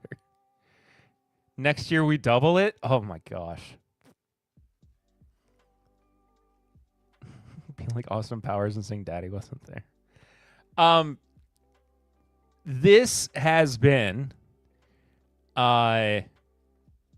genuinely one of my favorite years of live streaming. If not my favorite. It just feels like everything kind of clicked this year. I don't know if it was that I got the most comfortable. Daddy, chill. Doubling it would mean we would cross streams, right? I think that's what that means. I don't know if it was just that I started relaxing more, and got the opportunity to interact more with you all. But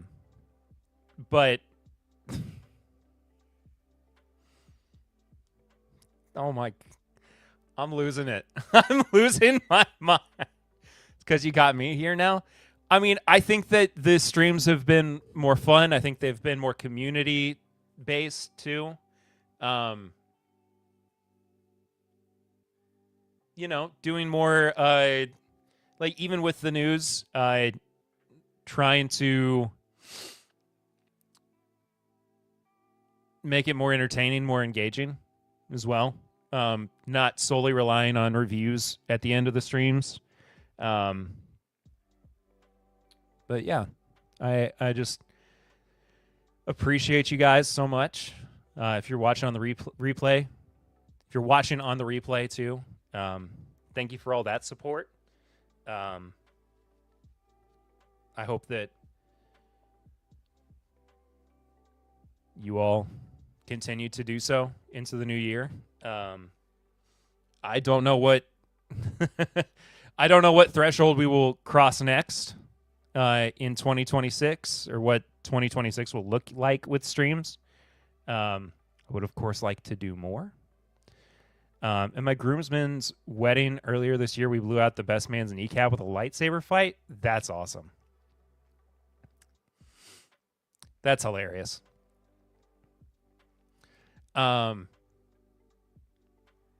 Half a year later, he still has a bum knee. Oh my gosh. But regardless, yeah, thank you all so much for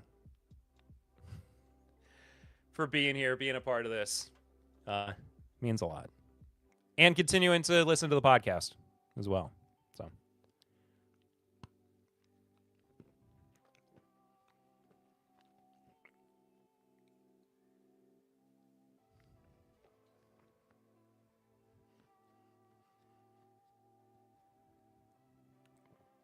been a fun year, big dog. Thank you, Kyle.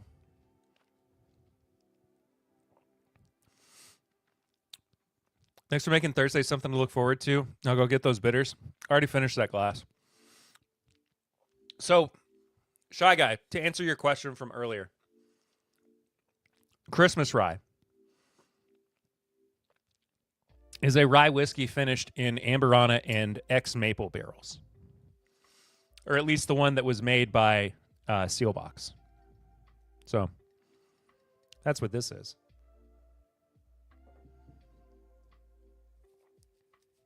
But it does taste just like Christmas. You know what makes it extra sweet? Eating it with a peppermint. With a peppermint candy. Inherently, it's not overly sweet, but it is a really solid rye whiskey. Podcast, oops, you got it out on time and I didn't listen yet. That's okay. It is very good rye. I have something to show you guys. You dropping it in Discord?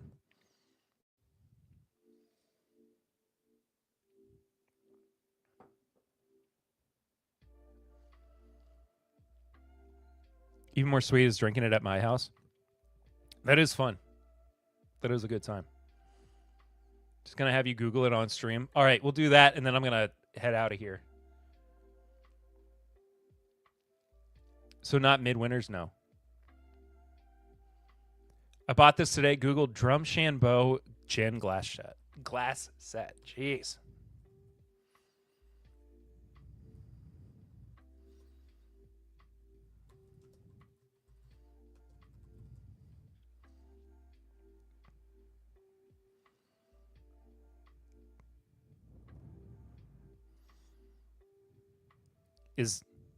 Is this it? The peppermint's really hitting hard? It is, yeah.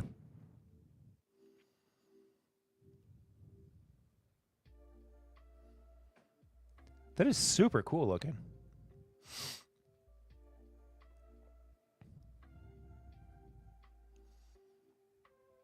I love that glass. Yeah. Oh, no. The glass is super pretty. Gonna make some good gin and tonics this weekend. Gin and tonic sounds actually really fire. I like the green variant as well.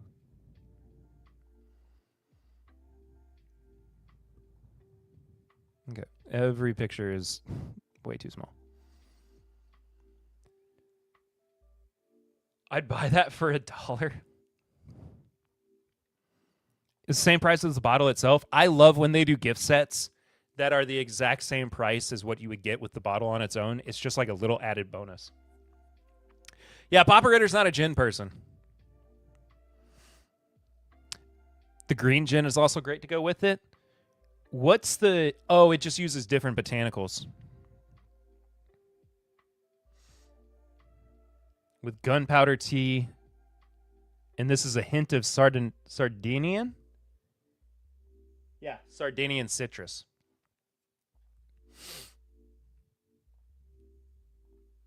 I'm a gin in the summer only kind of guy. I will drink gin just about any time. Gin made Papa Ritter very sick a long time ago. F's in the chat for Papa Ritter. When he was younger and had too much gin. All right.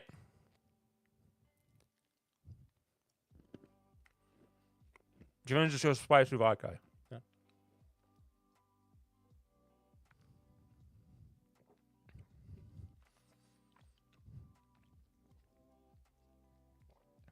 Shy Guy, I really do appreciate you being here, too.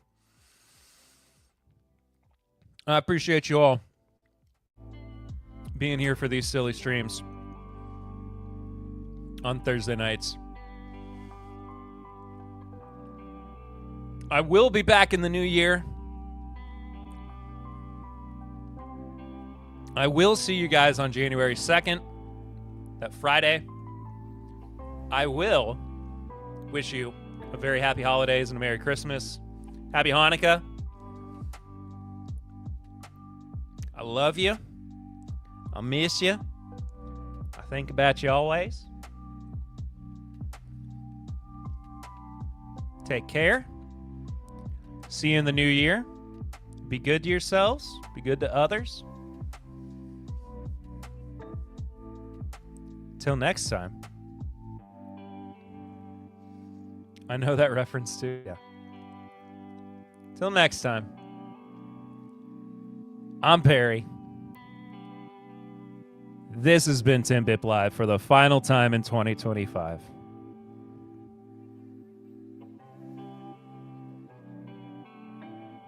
Bye.